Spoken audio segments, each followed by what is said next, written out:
ਸਰਕਾਰਾਂ ਹਮੇਸ਼ਾ ਹੀ 47 ਤੋਂ ਪਹਿਲਾਂ ਵੀ ਤੇ 47 ਤੋਂ ਬਾਅਦ ਵੀ ਸਿੱਖਾਂ ਦੇ ਧਾਰਮਿਕ ਮਾਮਲਿਆਂ ਦੇ ਵਿੱਚ ਸਿੱਖ ਸੰਸਥਾਵਾਂ ਦੇ ਵਿੱਚ ਦਖਲਅੰਦਾਜ਼ੀ ਕਰਦੀਆਂ ਆ ਰਹੀਆਂ ਨੇ। ਜਿਸ ਦਿਨ ਭਗਵੰਤ ਮਾਨ ਨੇ ਇਹ ਐਲਾਨ ਕੀਤਾ ਕਿ ਅਸੀਂ ਇਹ ਕਾਨੂੰਨ ਬਣਾਉਣ ਜਾ ਰਹੇ ਹਾਂ, ਉਸ ਦਿਨ ਤੋਂ ਹੀ ਪੰਥ ਦੇ ਵਿੱਚ ਇੱਕ ਆਵਾਜ਼ ਉੱਠਣੀ ਸ਼ੁਰੂ ਹੋ ਗਈ ਕਿ ਜਿੰਨੀ ਦੇਰ ਤੱਕ ਅਕਾਲ ਤਖਤ ਸਾਹਿਬ ਨੂੰ ਪੰਥਕ ਜਥੇਬੰਦੀਆਂ ਨੂੰ ਭਰੋਸੇ ਵਿੱਚ ਨਹੀਂ ਲਿਆ ਜਾਂਦਾ, ਅਜਿਹਾ ਕੋਈ ਕਾਨੂੰਨ ਨਾ ਬਣਾਇਆ ਜਾਵੇ। ਸਾਡੀਆਂ ਅਕਾਲੀ ਸਰਕਾਰਾਂ ਨੇ ਤੇ ਸਿੱਖ ਲੀਡਰਸ਼ਿਪ ਨੇ ਤੇ ਅਕਾਲੀ ਸਿਆਸਤ ਨੇ ਅੱਜ ਅਕਾਲ ਤਖਤ ਸਾਹਿਬ ਤੇ ਉੱਤੇ ਬੈਠੇ ਸੇਵਾਦਾਰ ਜਾਂ ਅਕਾਲ ਤਖਤ ਸਾਹਿਬ ਦੀ ਸਰਵਉੱਚਤਾ ਨੂੰ, ਦੀ ਵਕਾਰ ਨੂੰ ਇਸ ਢੰਗ ਦੇ ਨਾਲ ਸੱਟ ਮਾਰੀਏ ਕਿ ਭਗਵੰਤ ਸਿੰਘ ਮਾਨ ਵਰਗਾ ਅਤੇ ਸਿੱਖ ਵੀ ਅਕਾਲ ਤਖਤ ਸਾਹਿਬ ਤੋਂ ਆਕੀ ਹੋਇਆ ਬੈਠਾ ਹੈ, ਅਕਾਲ ਤਖਤ ਸਾਹਿਬ ਦੇ ਜਥੇਦਾਰ ਨੂੰ ਵੰਗਾਰ ਰਿਹਾ ਹੈ।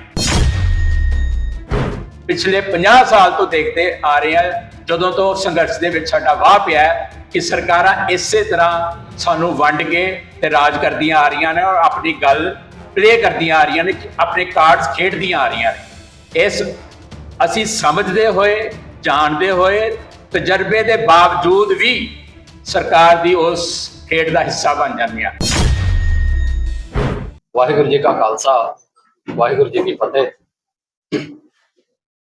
ਦਲ ਖਾਲਸਾ ਦਫ਼ਤਰ ਵਿੱਚ ਪਹੁੰਚੇ ਸਾਰੇ ਪੱਤਰਕਾਰ ਵੀਰਾਂ ਨੂੰ ਜੀ ਆਇਆਂ ਆਖਿਆ ਜਾਂਦਾ। ਅੱਜ ਦੀ ਇਸ ਪ੍ਰੈਸ ਕਾਨਫਰੰਸ ਦੇ ਦੋ ਅਹਿਮ ਮੁੱਦੇ ਨੇ। 1 ਜੂਨ 1984 ਘੱਲੂਘਾਰੇ ਦੇ 42 ਸਾਲ ਇਸ ਸਾਲ ਪੂਰੇ ਹੋਣ ਜਾ ਰਹੇ। ਉਸ ਦੇ ਸਬੰਧ ਦੇ ਵਿੱਚ ਪਾਰਟੀ ਵੱਲੋਂ ਲਿਖੇ ਗਏ ਪ੍ਰੋਗਰਾਮ ਤੇ ਅਗਲੀ ਸੋਚ ਜਿਹੜੀ ਆ ਉਹ ਤੁਹਾਡੇ ਸਾਹਮਣੇ ਰੱਖਣ ਦੇ ਲਈ, ਆਪਣੀ ਕੌਮ ਤੱਕ ਸੁਨੇਹਾ ਪਹੁੰਚਾਉਣ ਦੇ ਲਈ। ਔਰ ਦੂਸਰਾ ਬਹੁਤ ਹੀ ਸੰਵੇਦਨਸ਼ੀਲ ਮੁੱਦਾ ਜਿਹੜਾ ਇਸ ਟਾਈਮ ਕੌਮ ਅਤੇ ਸਰਕਾਰ ਦੇ ਵਿੱਚ ਬਣਿਆ ਆ, ਗੁਰੂ ਗ੍ਰੰਥ ਸਾਹਿਬ ਮਹਾਰਾਜ ਸੱਚੇ ਪਾਤਸ਼ਾਹ ਜੀ ਦੇ ਅਦਬ ਸਤਿਕਾਰ ਦੇ ਲਈ ਪੰਜਾਬ ਸਰਕਾਰ ਵੱਲੋਂ ਬਣਾਏ ਗਏ ਕਾਨੂੰਨ ਦੇ ਬਾਰੇ ਦੇ ਵਿੱਚ। ਇਹਨਾਂ ਦੋਵਾਂ ਮਸਲਿਆਂ ਦੇ ਉੱਤੇ ਪਾਰਟੀ ਦਾ ਵਿਊ ਪੁਆਇੰਟ ਤੁਹਾਡੇ ਸਾਰਿਆਂ ਦੇ ਸਾਹਮਣੇ ਰੱਖਿਆ ਜਾਏਗਾ। ਜੂਨ 1984 ਘੱਲੂਘਾਰੇ ਨੂੰ ਇਸ ਸਾਲ 45 ਸਾਲ ਪੂਰੇ ਹੋ ਜਾਣੇ। ਇਹਨਾਂ 45 ਸਾਲਾਂ ਦੇ ਵਿੱਚ ਜੋ ਦਰਦ, ਜੋ ਤਕਲੀਫ, ਜੋ ਪੀੜਾ ਹਿੰਦੁਸਤਾਨ ਦੀ ਸਰਕਾਰ ਨੇ ਸਿੱਖਾਂ ਨੂੰ ਦਿੱਤੀ, ਉਹ ਅੱਜ ਵੀ ਜਿਉਂ ਦੀ ਤਿਉਂ ਸੱਜਰੀ ਆ। ਅੱਜ ਵੀ ਉਸੇ ਤਰੀਕੇ ਦੇ ਨਾਲ ਹੀ ਜਿਹੜੀ ਪੀੜਾ ਉਦੋਂ ਦੇ ਸਿੱਖਾਂ ਨੇ ਮਹਿਸੂਸ ਕੀਤੀ, ਉਹ ਜਿਹੜੀ ਪੀੜੀ ਉਸ ਸਮੇਂ ਤੋਂ ਬਾਅਦ ਵਿੱਚ ਪੈਦਾ ਹੋਈ ਹੈ, ਉਹਨਾਂ ਦੇ ਮਨਾਂ ਦੇ ਵਿੱਚ ਵੀ ਉਹ ਜਿਉਂ ਦੀ ਤਿਉਂ ਬਰਕਰਾਰ ਆ।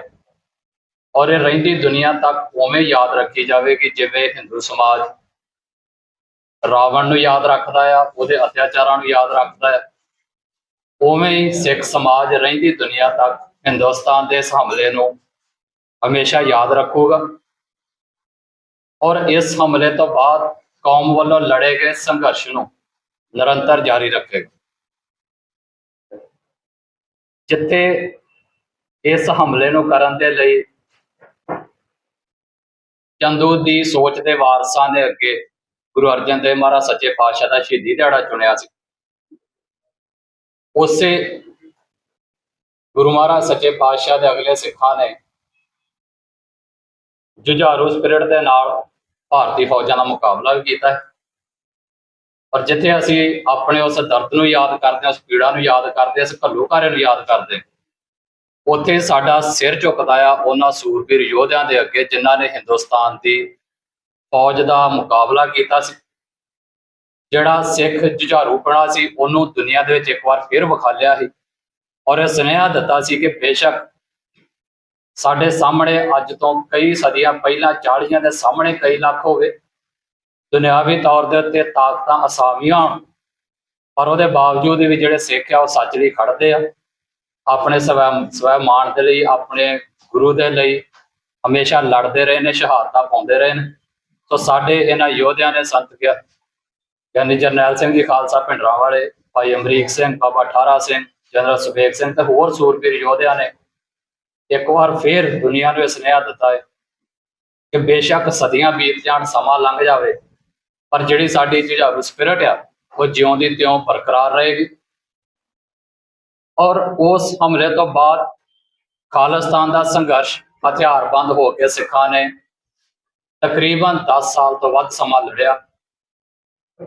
ਬੇਸ਼ੱਕ ਇਸ ਹਮਲੇ ਤੋਂ ਪਹਿਲਾਂ ਵੀ ਖਾਲਿਸਤਾਨ ਦਾ ਜਿਹੜਾ ਇਸ਼ੂ ਆ ਉਹ ਅਲੱਗ-ਅਲੱਗ ਜਥੇਬੰਦੀਆਂ ਨੇ ਚੁੱਕਿਆ ਹੋਇਆ ਸੀ, ਖਾਲਿਸਤਾਨ ਨੂੰ ਆਪਣਾ ਜਿਹੜੀ ਮੰਜ਼ਿਲ ਆ ਮਿੱਥ ਲਿਆ ਹੋਇਆ ਸੀ, ਪਰ ਕੌਮੀ ਰੂਪ ਦੇ ਵਿੱਚ ਇਸ ਹਮਲੇ ਤੋਂ ਬਾਅਦ ਕੌਮ ਨੇ ਇਕੱਠੇ ਹੋ ਕੇ ਆਪਣੀ ਜਿਹੜੀ ਮੰਜ਼ਿਲ ਆ ਉਹ ਖਾਲਿਸਤਾਨ ਮਿੱਥੀ। ਔਰ ਸਮਾਂ ਬੀਤਣ ਦੇ ਨਾਲ ਸੰਘਰਸ਼ ਲੜਨ ਦੇ ਤਰੀਕੇ ਬਦਲੇ। ਜਿੱਥੇ ਸਾਡੇ ਜੁਝਾਰੂਆਂ ਨੂੰ ਸਾਡਾ ਸਿਰ ਝੁਕਦਾ ਆ, ਉੱਥੇ ਹੀ ਸਮਾਂ ਬੀਤਣ ਦੇ ਨਾਲ ਇਹ ਸੰਘਰਸ਼ ਰਾਜਨੀਤਿਕ ਵੀ ਹੋਇਆ, ਕੂਟਨੀਤਿਕ ਵੀ ਹੋਇਆ। ਅਸੀਂ ਪੋਲੀਟੀਕਲ ਫੀਲਡ ਦੇ ਵਿੱਚ ਜਿੱਥੇ ਇਹਦੀ ਗੱਲ ਕੀਤੀ, ਉੱਥੇ ਅੱਜ ਦੁਨੀਆ ਦੇ ਵਿੱਚ ਡਿਪਲੋਮੈਸੀ ਦੇ ਰਾਹੀਂ ਪੂਰੀ ਦੁਨੀਆ ਦੇ ਅਲੱਗ-ਅਲੱਗ ਟੇਬਲਸ ਦੇ ਉੱਤੇ ਖਾਲਿਸਤਾਨ ਦਾ ਜਿਹੜਾ ਇਸ਼ੂ ਆ ਉਹ ਸਿੱਖ ਡਾਇਸਪੋਰਾ ਲੈ ਕੇ ਗਿਆ ਹੈ, ਜਿਹੜਾ ਇਸ ਗੱਲ ਦੇ ਉੱਤੇ ਮੋਹਰ ਲਾਉਂਦਾ ਆ ਕਿ ਬੇਸ਼ੱਕ ਤਰੀਕੇ ਬਦਲੇ ਨੇ, ਪਰ ਸਾਡੀ ਆਜ਼ਾਦੀ ਦਾ ਸੰਘਰਸ਼, ਖਾਲਿਸਤਾਨ ਦੀ ਪ੍ਰਾਪਤੀ ਦਾ ਸੰਘਰਸ਼ ਅੱਜ ਵੀ ਨਿਰੰਤਰ ਜਾਰੀ ਹੈ। ਔਰ ਉਹਦੇ ਨਾਲ ਹੀ ਜਿਵੇਂ ਮੈਂ ਪਹਿਲਾਂ ਕਿਹਾ ਕਿ ਸਦੀਆਂ ਪੁਰਾਣੀ ਸੋਚ ਨੇ, ਜਦੋਂ ਸਾਡੇ ਗੁਰੂ ਮਹਾਰਾਜ ਸੱਚੇ ਪਾਤਸ਼ਾਹ ਦਾ ਸ਼ਹੀਦੀ ਦਿਹਾੜਾ ਚੁਣਿਆ, ਹਮਲੇ ਦੇ ਤਰੀਕੇ ਉਹਨਾਂ ਵੀ ਬਦਲੇ ਹਮਲਾ ਕਰਨ ਦੇ, ਸੰਘਰਸ਼ ਦਾ ਤਰੀਕਾ ਸਾਡਾ ਵੀ ਬਦਲਿਆ, ਤੇ ਹਿੰਦੁਸਤਾਨ ਦੀ ਸਟੇਟ ਨੇ ਵੀ ਅੱਜ ਆਪਣੇ ਤਰੀਕੇ ਨਾਲ ਦੀ ਨਾਲ ਬਦਲਦੇ। ਜਿੱਥੇ ਜਿੱਥੇ ਵੀ ਸਿੱਖ ਜਾ ਕੇ ਆਪਣੀ ਆਜ਼ਾਦੀ ਦੀ ਗੱਲ ਕਰਦੇ ਨੇ, ਆਪਣੇ ਰਾਜ ਭਾਗ ਦੀਆਂ ਬਾਤਾਂ ਪਾਉਂਦੇ ਨੇ, ਆਪਣੇ ਹੱਕਾਂ ਦੀਆਂ ਗੱਲਾਂ ਕਰਦੇ ਆ, ਹਿੰਦੁਸਤਾਨ ਦੀ ਸਰਕਾਰ ਸਾਰੇ ਕਾਨੂੰਨਾਂ ਨੂੰ ਛਿੱਕੇ ਟੰਗ ਕੇ, ਇੱਥੋਂ ਤੱਕ ਕਿ ਆਪਣੀਆਂ ਅਦਾਲਤਾਂ ਨੂੰ ਆਪਣੇ ਕਾਨੂੰਨਾਂ ਨੂੰ ਛਿੱਕੇ ਟੰਗ ਕੇ ਅੰਤਰਰਾਸ਼ਟਰੀ ਕਾਨੂੰਨਾਂ ਦੀ ਪਰਵਾਹ ਕੀਤੇ ਬਿਨਾਂ ਵਿਦੇਸ਼ਾਂ ਦੇ ਵਿੱਚ ਜਾ ਕੇ ਵੀ ਸਿੱਖਾਂ ਨੂੰ ਟਾਰਗੇਟ ਕਰ ਰਹੀ ਹੈ। ਜਿਹੜੀਆਂ ਪ੍ਰਤੱਖ ਐਗਜ਼ਾਮਪਲਸ ਸਾਡੇ ਸਾਹਮਣੇ ਨੇ, ਭਾਈ ਹਰਦੀਪ ਸਿੰਘ ਨਿੱਜਰ ਦੀ ਸ਼ਹਾਦਤ ਹੋਵੇ, ਭਾਈ ਪਰਮਜੀਤ ਸਿੰਘ ਪੰਜਵੜ ਦੀ ਸ਼ਹਾਦਤ ਹੋਵੇ, ਜਾਂ ਅੱਜ ਵੀ ਜਿਹੜੇ ਵਿਦੇਸ਼ਾਂ ਦੇ ਵਿੱਚ ਸਾਡੇ ਸਿੱਖ ਐਕਟਿਵਿਸਟ ਨੇ, ਭਾਈ ਮਨਿੰਦਰ ਸਿੰਘ ਦਾ ਕੇਸ ਸਾਡੇ ਸਾਹਮਣੇ, ਜਿੱਥੇ ਅੱਜ ਵੀ ਉਹਨਾਂ ਨੂੰ ਡਿਊਟੀ ਟੂ ਵਾਰਨ ਜਿਹੜਾ ਆ ਉਹ ਦਿੱਤਾ ਜਾ ਰਿਹਾ ਆ, ਕਿ ਅੱਜ ਵੀ ਹਿੰਦੁਸਤਾਨ ਦੀ ਸਰਕਾਰ ਉਹਨਾਂ ਨੂੰ ਟਾਰਗੇਟ ਕਰ ਰਹੀ ਹੈ। ਔਰ ਇਕੱਲੇ ਹੋਏ ਨੇ, ਹੋਰ ਵੀ ਜਿੰਨਾ ਸਾਡਾ ਡਾਇਸਪੋਰਾ ਜਿਹੜੇ ਸਿੱਖ ਐਕਟਿਵਿਸਟ ਨੇ ਉਹ ਅੱਜ ਵੀ ਹਿੰਦੁਸਤਾਨ ਦੇ ਨਿਸ਼ਾਨੇ ਤੇ। ਸੋ ਇਹ ਜਿਹੜੀ ਇੱਕ ਕਨਫਰੰਟ੍ਰੇਸ਼ਨ ਹੈ ਸਿੱਖਾਂ ਦੀ ਔਰ ਇੰਡੀਆ ਦੀ, ਉਹ ਨਿਰੰਤਰ ਜਾਰੀ ਹੈ। ਔਰ ਇਸ ਗੱਲ ਦਾ ਸਬੂਤ ਆ ਕਿ ਇਸ ਖਿੱਤੇ ਦੇ ਵਿੱਚ ਤੇ ਇਹਨਾਂ ਦੋ ਸੋਚਾਂ ਦੇ ਵਿੱਚ ਇੱਕ ਜੰਗ ਅੱਜ ਵੀ ਨਿਰੰਤਰ ਜਾਰੀ ਹੈ। ਔਰ ਉਹ ਜੰਗ ਸਾਫ਼ ਆ, ਉਹ ਆ ਸਾਡੀ ਆਜ਼ਾਦੀ ਦੀ, ਖਾਲਿਸਤਾਨ ਦੀ ਪ੍ਰਾਪਤੀ ਦੀ। ਪਰ ਇੰਨਾ ਕੁਝ ਹੋਣ ਦੇ ਬਾਵਜੂਦ, ਇੰਡੀਆ ਵੱਲੋਂ ਇੰਨੇ ਹਮਲੇ ਹੋਣ ਦੇ ਬਾਵਜੂਦ, ਜਿਸ ਤਰੀਕੇ ਦੇ ਨਾਲ ਅਲੱਗ-ਅਲੱਗ ਸਰਕਾਰਾਂ ਬਦਲਣ ਦੇ ਉੱਤੇ ਇੰਡੀਆ ਨੇ ਆਪਣੇ ਹਮਲਿਆਂ ਦੇ ਰੁਖ ਜ਼ਰੂਰ ਬਦਲੇ, ਪਰ ਉਹਨਾਂ ਨੇ ਸੋਚ ਉਹੀ ਰੱਖੀ। ਉਹ ਸਾਰਾ ਕੁਝ ਹੋਣ ਦੇ ਬਾਵਜੂਦ, ਜੈਨੋਸਾਈਡ ਹੋਣ ਦੇ ਬਾਵਜੂਦ, ਸਾਰਾ ਕੁਝ ਕਮਿਟ ਕਰਨ ਦੇ ਬਾਵਜੂਦ ਵੀ ਕੁਝ ਸਿੱਖ ਚਿਹਰੇ ਜਿਨ੍ਹਾਂ ਦੇ ਸਿਰਾਂ ਦੇ ਉੱਤੇ ਦਸਤਾਰਾਂ ਨੇ, ਉਹ ਅੱਜ ਵੀ ਆਪਣੀ ਟੇਕ ਹਿੰਦੁਸਤਾਨ ਦੇ ਚੁਗਿਰਦੇ ਦੇ ਚਲਾਈ ਬੈਠੇ ਨੇ ਕਿ ਸ਼ਾਇਦ ਸਾਡਾ ਇੱਥੋਂ ਕੁਝ ਨਾ ਕੁਝ ਸਵਰ ਜਾਵੇ। ਉਹ ਉਸ ਪੀੜ ਨੂੰ, ਕੌਮ ਦੀ ਉਸ ਪੀੜ ਨੂੰ, ਉਸ ਦਰਦ ਨੂੰ ਅੱਖੋਂ ਪਰੋਕੇ ਕਰਕੇ, ਆਪਣੇ ਨਿੱਜ ਨੂੰ ਸਾਹਮਣੇ ਰੱਖ ਕੇ, ਔਰ ਉਸ ਨਿੱਜ ਨੂੰ ਕੌਮੀ ਪਰਦੇ ਦੇ ਵਿੱਚ ਲੁਕਾ ਕੇ ਉਹਨੂੰ ਵਧਾਉਣ ਦੀ ਕੋਸ਼ਿਸ਼ ਕਰਦੇ ਨੇ। ਪਰਦਾ ਅੱਗੇ ਇੰਝ ਹੀ ਸੁੱਟਦੇ ਨੇ ਕਿ ਅਸੀਂ ਕੌਮ ਦੇ ਹਿੱਤਾਂ ਦੇ ਕਾਰਨ ਇਸ ਪਾਰਟੀ ਦੇ ਨਾਲ ਜਾ ਰਹੇ ਹਾਂ, ਅਸੀਂ ਇਸ ਪਾਰਟੀ ਨਾਲ ਜਾ ਰਹੇ ਹਾਂ, XYZ ਜਿੰਨੀਆਂ ਵੀ ਇੰਡੀਆ ਦੀਆਂ ਪਾਰਟੀਆਂ ਨੇ ਉਹਨਾਂ ਦੇ ਨਾਲ ਆਪਣੇ ਤਾਲੁਕਾਤ ਰੱਖਦੇ ਆ। ਪਰ ਸਾਡੇ ਵੱਲੋਂ ਇਹ ਸੁਨੇਹਾ ਸਾਫ਼ ਆ ਕਿ ਪਾਰਟੀ ਕੋਈ ਵੀ ਹੋਵੇ, ਚਿਹਰੇ ਕਿਸ ਤਰੀਕੇ ਦੇ ਵੀ ਹੋਣ, ਚਿਹਰੇ ਬੇਸ਼ੱਕ ਦਸਤਾਰਾਂ ਵਾਲੇ ਹੋਣ, ਗਲ ਦੇ ਵਿੱਚ ਗਾਤਰਿਆਂ ਵਾਲੇ ਹੋਣ, ਚਾਹੇ ਸਿੱਖਾਂ ਨੂੰ ਭਰਮਾਉਣ ਦੇ ਲਈ ਦਮਾਲਿਆਂ ਵਾਲੇ ਹੋਣ, ਜੋ ਵੀ ਇੰਡੀਅਨ ਸਟੇਟ ਦਾ ਹੱਥ ਠੋਕਾ ਬਣ ਕੇ ਤੇ ਸਿੱਖਾਂ ਦੇ ਔਰ ਪੰਜਾਬ ਦੇ ਹੱਕਾਂ ਨੂੰ ਛਿੱਕੇ ਟੰਗੇਗਾ, ਉੱਥੋਂ ਕਿਸੇ ਵੀ ਤਰ੍ਹਾਂ ਦੀ ਭਲਾਈ ਦੀ ਕੋਈ ਆਸ ਨਹੀਂ ਲਾਈ ਜਾ ਸਕਦੀ। ਸੋ ਇਹੋ ਜਿਹੇ ਭਰਮ ਭੁਲੇਖਿਆਂ ਤੋਂ ਕੌਮ ਨੂੰ ਦੂਰ ਰਹਿਣਾ ਚਾਹੀਦਾ। ਔਰ ਇਹਨਾਂ ਹਮਲਿਆਂ ਨੂੰ ਜੋ ਹਿੰਦੁਸਤਾਨ ਨੇ ਸਾਡੇ ਤੇ ਕੀਤਾ ਔਰ ਅੱਜ ਤੱਕ ਨਿਰੰਤਰ ਜਾਰੀ ਹੈ, ਇਹਨਾਂ ਨੂੰ ਯਾਦ ਕਰਦੇ ਰਹਿਣਾ ਕੌਮ ਦਾ ਫਰਜ਼ ਹੈ। ਔਰ ਅਸੀਂ ਆਪਣਾ ਇਹ ਫਰਜ਼ ਬਖੂਬੀ ਹਰ ਸਾਲ ਨਿਭਾਉਂਦੇ ਆਏ ਔਰ ਅੱਗੇ ਵੀ ਨਿਭਾਉਂਦੇ ਰਹਾਂਗੇ। ਇਹ ਨਹੀਂ ਕਿ ਸਾਲ ਬਾਅਦ ਇਹ ਦਿਨ ਚੇਤੇ ਆਉਂਦੇ ਨੇ ਤਾਂ ਇਹ ਪ੍ਰੋਗਰਾਮ ਨੇ। ਸਾਰਾ ਸਾਲ ਜੋ ਵੀ ਸੰਘਰਸ਼ ਲੜਿਆ ਜਾਂਦਾ ਹੈ ਉਹ ਇੱਥੋਂ ਹੀ ਤਾਕਤ ਲੈ ਕੇ ਲੜਿਆ ਜਾਂਦਾ ਆ। ਇਸ ਹਮਲੇ ਨੇ ਇੱਕ ਅਹਿਮ ਮੀਲ ਪੱਥਰ ਰੱਖਿਆ ਸਾਡੇ ਸੰਘਰਸ਼ ਦੇ ਵਿੱਚ, ਜਾਂ ਇਹ ਕਹਿ ਲਈਏ ਕਿ ਇਸ ਹਮਲਾ ਇੱਕ ਕੈਟਾਲਿਸਟ ਦੇ ਤੌਰ ਦੇ ਉੱਤੇ ਕੰਮ ਕਰਦਾ ਹੈ, ਜਿਨੇ ਸਾਡੇ ਸੰਘਰਸ਼ ਨੂੰ ਬਹੁਤ ਤੇਜ਼ੀ ਦਿੱਤੀ ਹੈ। ਔਰ ਉਹ ਤੇਜ਼ੀ ਜਿੱਥੇ ਤੱਕ ਚਲੀ ਗਈ ਹੈ, ਇਹ ਕਦੇ ਵੀ ਪੋਸੀਬਲ ਨਹੀਂਗਾ ਕਿ ਉਹਨੂੰ ਪੈਰਾਡਾਈਮ ਸ਼ਿਫਟ ਮਾਰ ਕੇ, ਇੱਕ ਯੂ ਟਰਨ ਮਾਰ ਕੇ ਤੇ ਖਾਲਿਸਤਾਨ ਦੀ ਗੱਲ ਨੂੰ ਪਿੱਛੇ ਛੱਡ ਕੇ ਤੇ ਹਿੰਦੁਸਤਾਨ ਦੇ ਚੁਗਿਰਦੇ ਦੇ ਵਿੱਚ ਅਸੀਂ ਆਪਣੇ ਹੱਲ ਲੱਭਦੇ ਫਿਰੀਏ। ਸੋ ਇਹਨਾਂ ਗੱਲਾਂ ਨੂੰ ਹਮੇਸ਼ਾ ਦੇ ਲਈ ਸਿੱਖ ਸਾਈਕੀ ਦੇ ਵਿੱਚੋਂ ਡਿਲੀਟ ਕਰ ਦੇਣਾ ਚਾਹੀਦਾ ਹੈ ਕਿ ਹਿੰਦੁਸਤਾਨ ਦੇ ਚੁਗਿਰਦੇ ਜੋ ਸਾਨੂੰ ਕੁਝ ਮਿਲੇਗਾ। ਸੋ ਸਾਡਾ ਆਜ਼ਾਦੀ ਦਾ ਸੰਘਰਸ਼ ਨਿਰੰਤਰ ਜਾਰੀ ਹੈ, ਔਰ ਇਸ ਘੱਲੂਘਾਰੇ ਨੂੰ ਯਾਦ ਕਰਨ ਦੇ ਲਈ, ਜਿਵੇਂ ਤੁਹਾਨੂੰ ਸਾਰਿਆਂ ਨੂੰ ਬਖੂਬੀ ਪਤਾ ਹੈ ਕਿ ਹਰ ਸਾਲ 5 ਤਰੀਕ ਨੂੰ ਘੱਲੂਘਾਰਾ ਯਾਦਗਾਰੀ ਮਾਰਚ ਅੰਮ੍ਰਿਤਸਰ ਸਾਹਿਬ ਦੀਆਂ ਸੜਕਾਂ ਦੇ ਉੱਤੇ ਕੀਤਾ ਜਾਂਦਾ ਹੈ। ਉਸੇ ਤਰੀਕੇ ਦੇ ਨਾਲ ਹੀ ਇਸ ਵਾਰ ਵੀ 5 ਜੂਨ ਸ਼ਾਮ 5 ਵਜੇ ਬੁਰਜ ਅਕਾਲੀ ਫੂਲਾ ਸਿੰਘ ਤੋਂ ਇਕੱਤਰ ਹੋ ਕੇ ਸੰਗਤੀ ਰੂਪ ਦੇ ਵਿੱਚ ਮਾਰਚ ਕਰਕੇ ਸ੍ਰੀ ਅਕਾਲ ਤਖਤ ਸਾਹਿਬ ਦੇ ਉੱਤੇ ਪਹੁੰਚਿਆ ਜਾਏਗਾ, ਜਿੱਥੇ ਗੁਰੂ ਮਹਾਰਾਜ ਦੇ ਚਰਨਾਂ ਦੇ ਵਿੱਚ ਅਰਦਾਸ ਕੀਤੀ ਜਾਏਗੀ ਕਿ ਸਾਡਾ ਕੌਮੀ ਘਰ ਖਾਲਿਸਤਾਨ ਦਾ ਸੰਘਰਸ਼ ਕਾਮਯਾਬੀ ਤੱਕ ਪਹੁੰਚੇ, ਫਤਿਹਯਾਬੀ ਤੱਕ ਪਹੁੰਚੇ, ਔਰ ਅਸੀਂ ਆਜ਼ਾਦੀ ਦਾ ਨਿੱਘ ਮਾਣ ਸਕੀਏ। ਇਹਦੇ ਨਾਲ ਹੀ ਸਮੇਂ-ਸਮੇਂ ਦੇ ਉੱਤੇ, ਜਿਵੇਂ ਮੈਂ ਪਹਿਲਾਂ ਤੁਹਾਨੂੰ ਕਿਹਾ ਕਿ ਬਹੁਤ ਸਾਰੇ ਚਿਹਰੇ, ਸਿੱਖ ਚਿਹਰੇ ਉਹ ਆਏ ਜਿਹੜੇ ਆਪਣੇ ਆਪ ਨੂੰ ਅਲੱਗ-ਅਲੱਗ ਪਾਰਟੀਆਂ ਦੇ ਨਾਲ ਅਲਾਈਨ ਕਰ ਗਏ ਤੇ ਸਿੱਖਾਂ ਨੂੰ ਭਰਮਾਉਂਦੇ ਰਹੇ। ਪਰ ਸਾਡੇ ਲਈ ਸਭ ਤੋਂ ਵੱਡੀ ਤਰਾਸਦੀ ਇਹ ਆ ਕਿ ਜਿਹੜੀਆਂ ਸੰਸਥਾਵਾਂ, ਜਿਹੜੀਆਂ ਪਾਰਟੀਆਂ ਸਿੱਖ ਨਾਵਾਂ ਤੇ ਬਣੀਆਂ, ਉਹ ਜਦੋਂ ਸਾਡੇ ਇਹਨਾਂ ਸ਼ਹੀਦਾਂ ਨੂੰ ਵਿਸਾਰਨ ਜਾਂ ਉਹਨਾਂ ਨੇ ਇੱਕ ਕੋਸ਼ਿਸ਼ ਕੀਤੀ ਹੋਏ ਵਿਸਾਰਨ ਦੀ, ਔਰ ਇੱਥੋਂ ਤੱਕ ਉਹਨਾਂ ਦੇ ਲੀਡਰਾਂ ਨੇ ਗੱਲਾਂ ਕੀਤੀਆਂ ਹੋਣ ਵੀ ਜਿਹੜੀ ਇਹਨਾਂ ਸ਼ਹੀਦਾਂ ਦੀਆਂ ਗੱਲਾਂ ਕਰਨੀਆਂ, ਉਹਨਾਂ ਤੇ ਦੇਸ਼ ਧਰੋਹ ਦੇ ਪਰਚੇ ਪਾਉਣੇ, ਉਹਨਾਂ ਨੂੰ ਅੱਤਵਾਦੀ ਕਹਿਣਾ, ਇਹ ਕੌਮ ਦੀ ਤਰਾਸਦੀ ਆ ਕਿ ਉਹੋ ਜਿਹੀ ਲੀਡਰਸ਼ਿਪ ਲੰਮਾ ਸਮਾਂ ਕੌਮ ਦੇ ਸਿਰ ਦੇ ਉੱਤੇ ਬੈਠੀ ਰਹੀ। ਪਰ ਕੌਮ ਨੂੰ ਅੱਗੇ ਵਧਣਾ ਚਾਹੀਦਾ ਇਹਨਾਂ ਚੀਜ਼ਾਂ ਤੋਂ। ਉੱਥੇ ਹੀ ਅਸੀਂ ਇਹ ਗੱਲ ਕਹਿ ਰਹੇ ਕਿ ਜਦੋਂ ਵੀ ਅਸੀਂ ਇਹਨਾਂ ਪੋਲੀਟੀਕਲ ਪਾਰਟੀਆਂ ਦੇ ਲੀਡਰਸ਼ਿਪ ਤੋਂ ਆਪਣਾ ਭਲਾ ਭਾਲਾਂਗੇ, ਉਦੋਂ ਤੱਕ ਨਹੀਂ ਹੋਣਾ। ਸੋ ਸਾਡਾ ਭਲਾ ਜਿਹੜਾ ਹੋਣਾ ਆ, ਉਹ ਸ਼ਹੀਦਾਂ ਦੇ ਸੁਪਨੇ ਨੂੰ ਸਾਕਾਰ ਕਰਕੇ ਹੋਣਾ ਹੈ, ਤੇ ਸ਼ਹੀਦਾਂ ਦਾ ਸੁਪਨਾ ਸਾਫ਼ ਆ ਆਜ਼ਾਦੀ ਦੇ ਨਾਲ, ਸਵੈਮਾਨ ਦੇ ਨਾਲ ਜੀਣ ਦਾ। ਦੂਸਰੀ ਗੱਲ ਇਹਦੇ ਨਾਲ ਹੀ ਜੁੜਦੀ ਕਿ ਧਰਮ ਯੁੱਧ ਮੋਰਚੇ ਦੇ ਵਿੱਚ ਦਰਬਾਰ ਸਾਹਿਬ ਕੰਪਲੈਕਸ ਜਾਂ ਦਰਬਾਰ ਸਾਹਿਬ ਦਾ ਆਲਾ ਦੁਆਲਾ ਇੱਕ ਸਟੇਜ ਦੇ ਰੂਪ ਦੇ ਵਿੱਚ ਕੰਮ ਕਰਦਾ ਰਿਹਾ, ਜਿੱਥੋਂ ਸਾਡੇ ਆਗੂ ਕੌਮ ਨੂੰ ਸੰਬੋਧਨ ਹੁੰਦੇ ਰਹੇ, ਕੌਮ ਨੂੰ ਸੇਧ ਦਿੰਦੇ ਰਹੇ। ਸੰਤ ਜਰਨੈਲ ਸਿੰਘ ਜੀ ਖਾਲਸਾ ਭਿੰਡਰਾਂ ਵਾਲਿਆਂ ਦੀਆਂ ਸਪੀਚਾਂ ਅਸੀਂ ਮੰਜੀ ਸਾਹਿਬ ਦੀਵਾਨ ਹਾਲ ਤੋਂ ਅੱਜ ਤੱਕ ਸੁਣਦੇ ਹਾਂ, ਜਿਹੜੀਆਂ ਉਹਨਾਂ ਨੇ ਉੱਥੋਂ ਦਿੱਤੀਆਂ।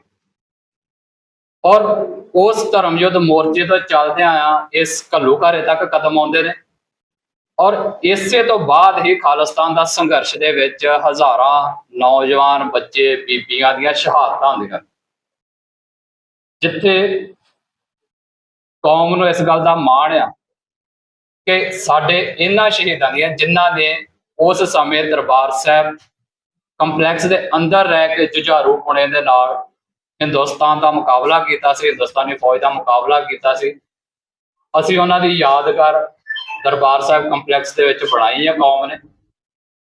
ਜਿਸ ਸੰਸਥਾ ਨੇ, ਜਿਸ ਪਾਰਟੀ ਨੇ, ਜਿਸ ਇੰਡੀਵਿਜੂਅਲ ਨੇ ਉਹਦੇ ਲਈ ਕੰਮ ਕੀਤਾ, ਉਹ ਸਾਰੇ ਸਤਿਕਾਰਯੋਗ ਨੇ।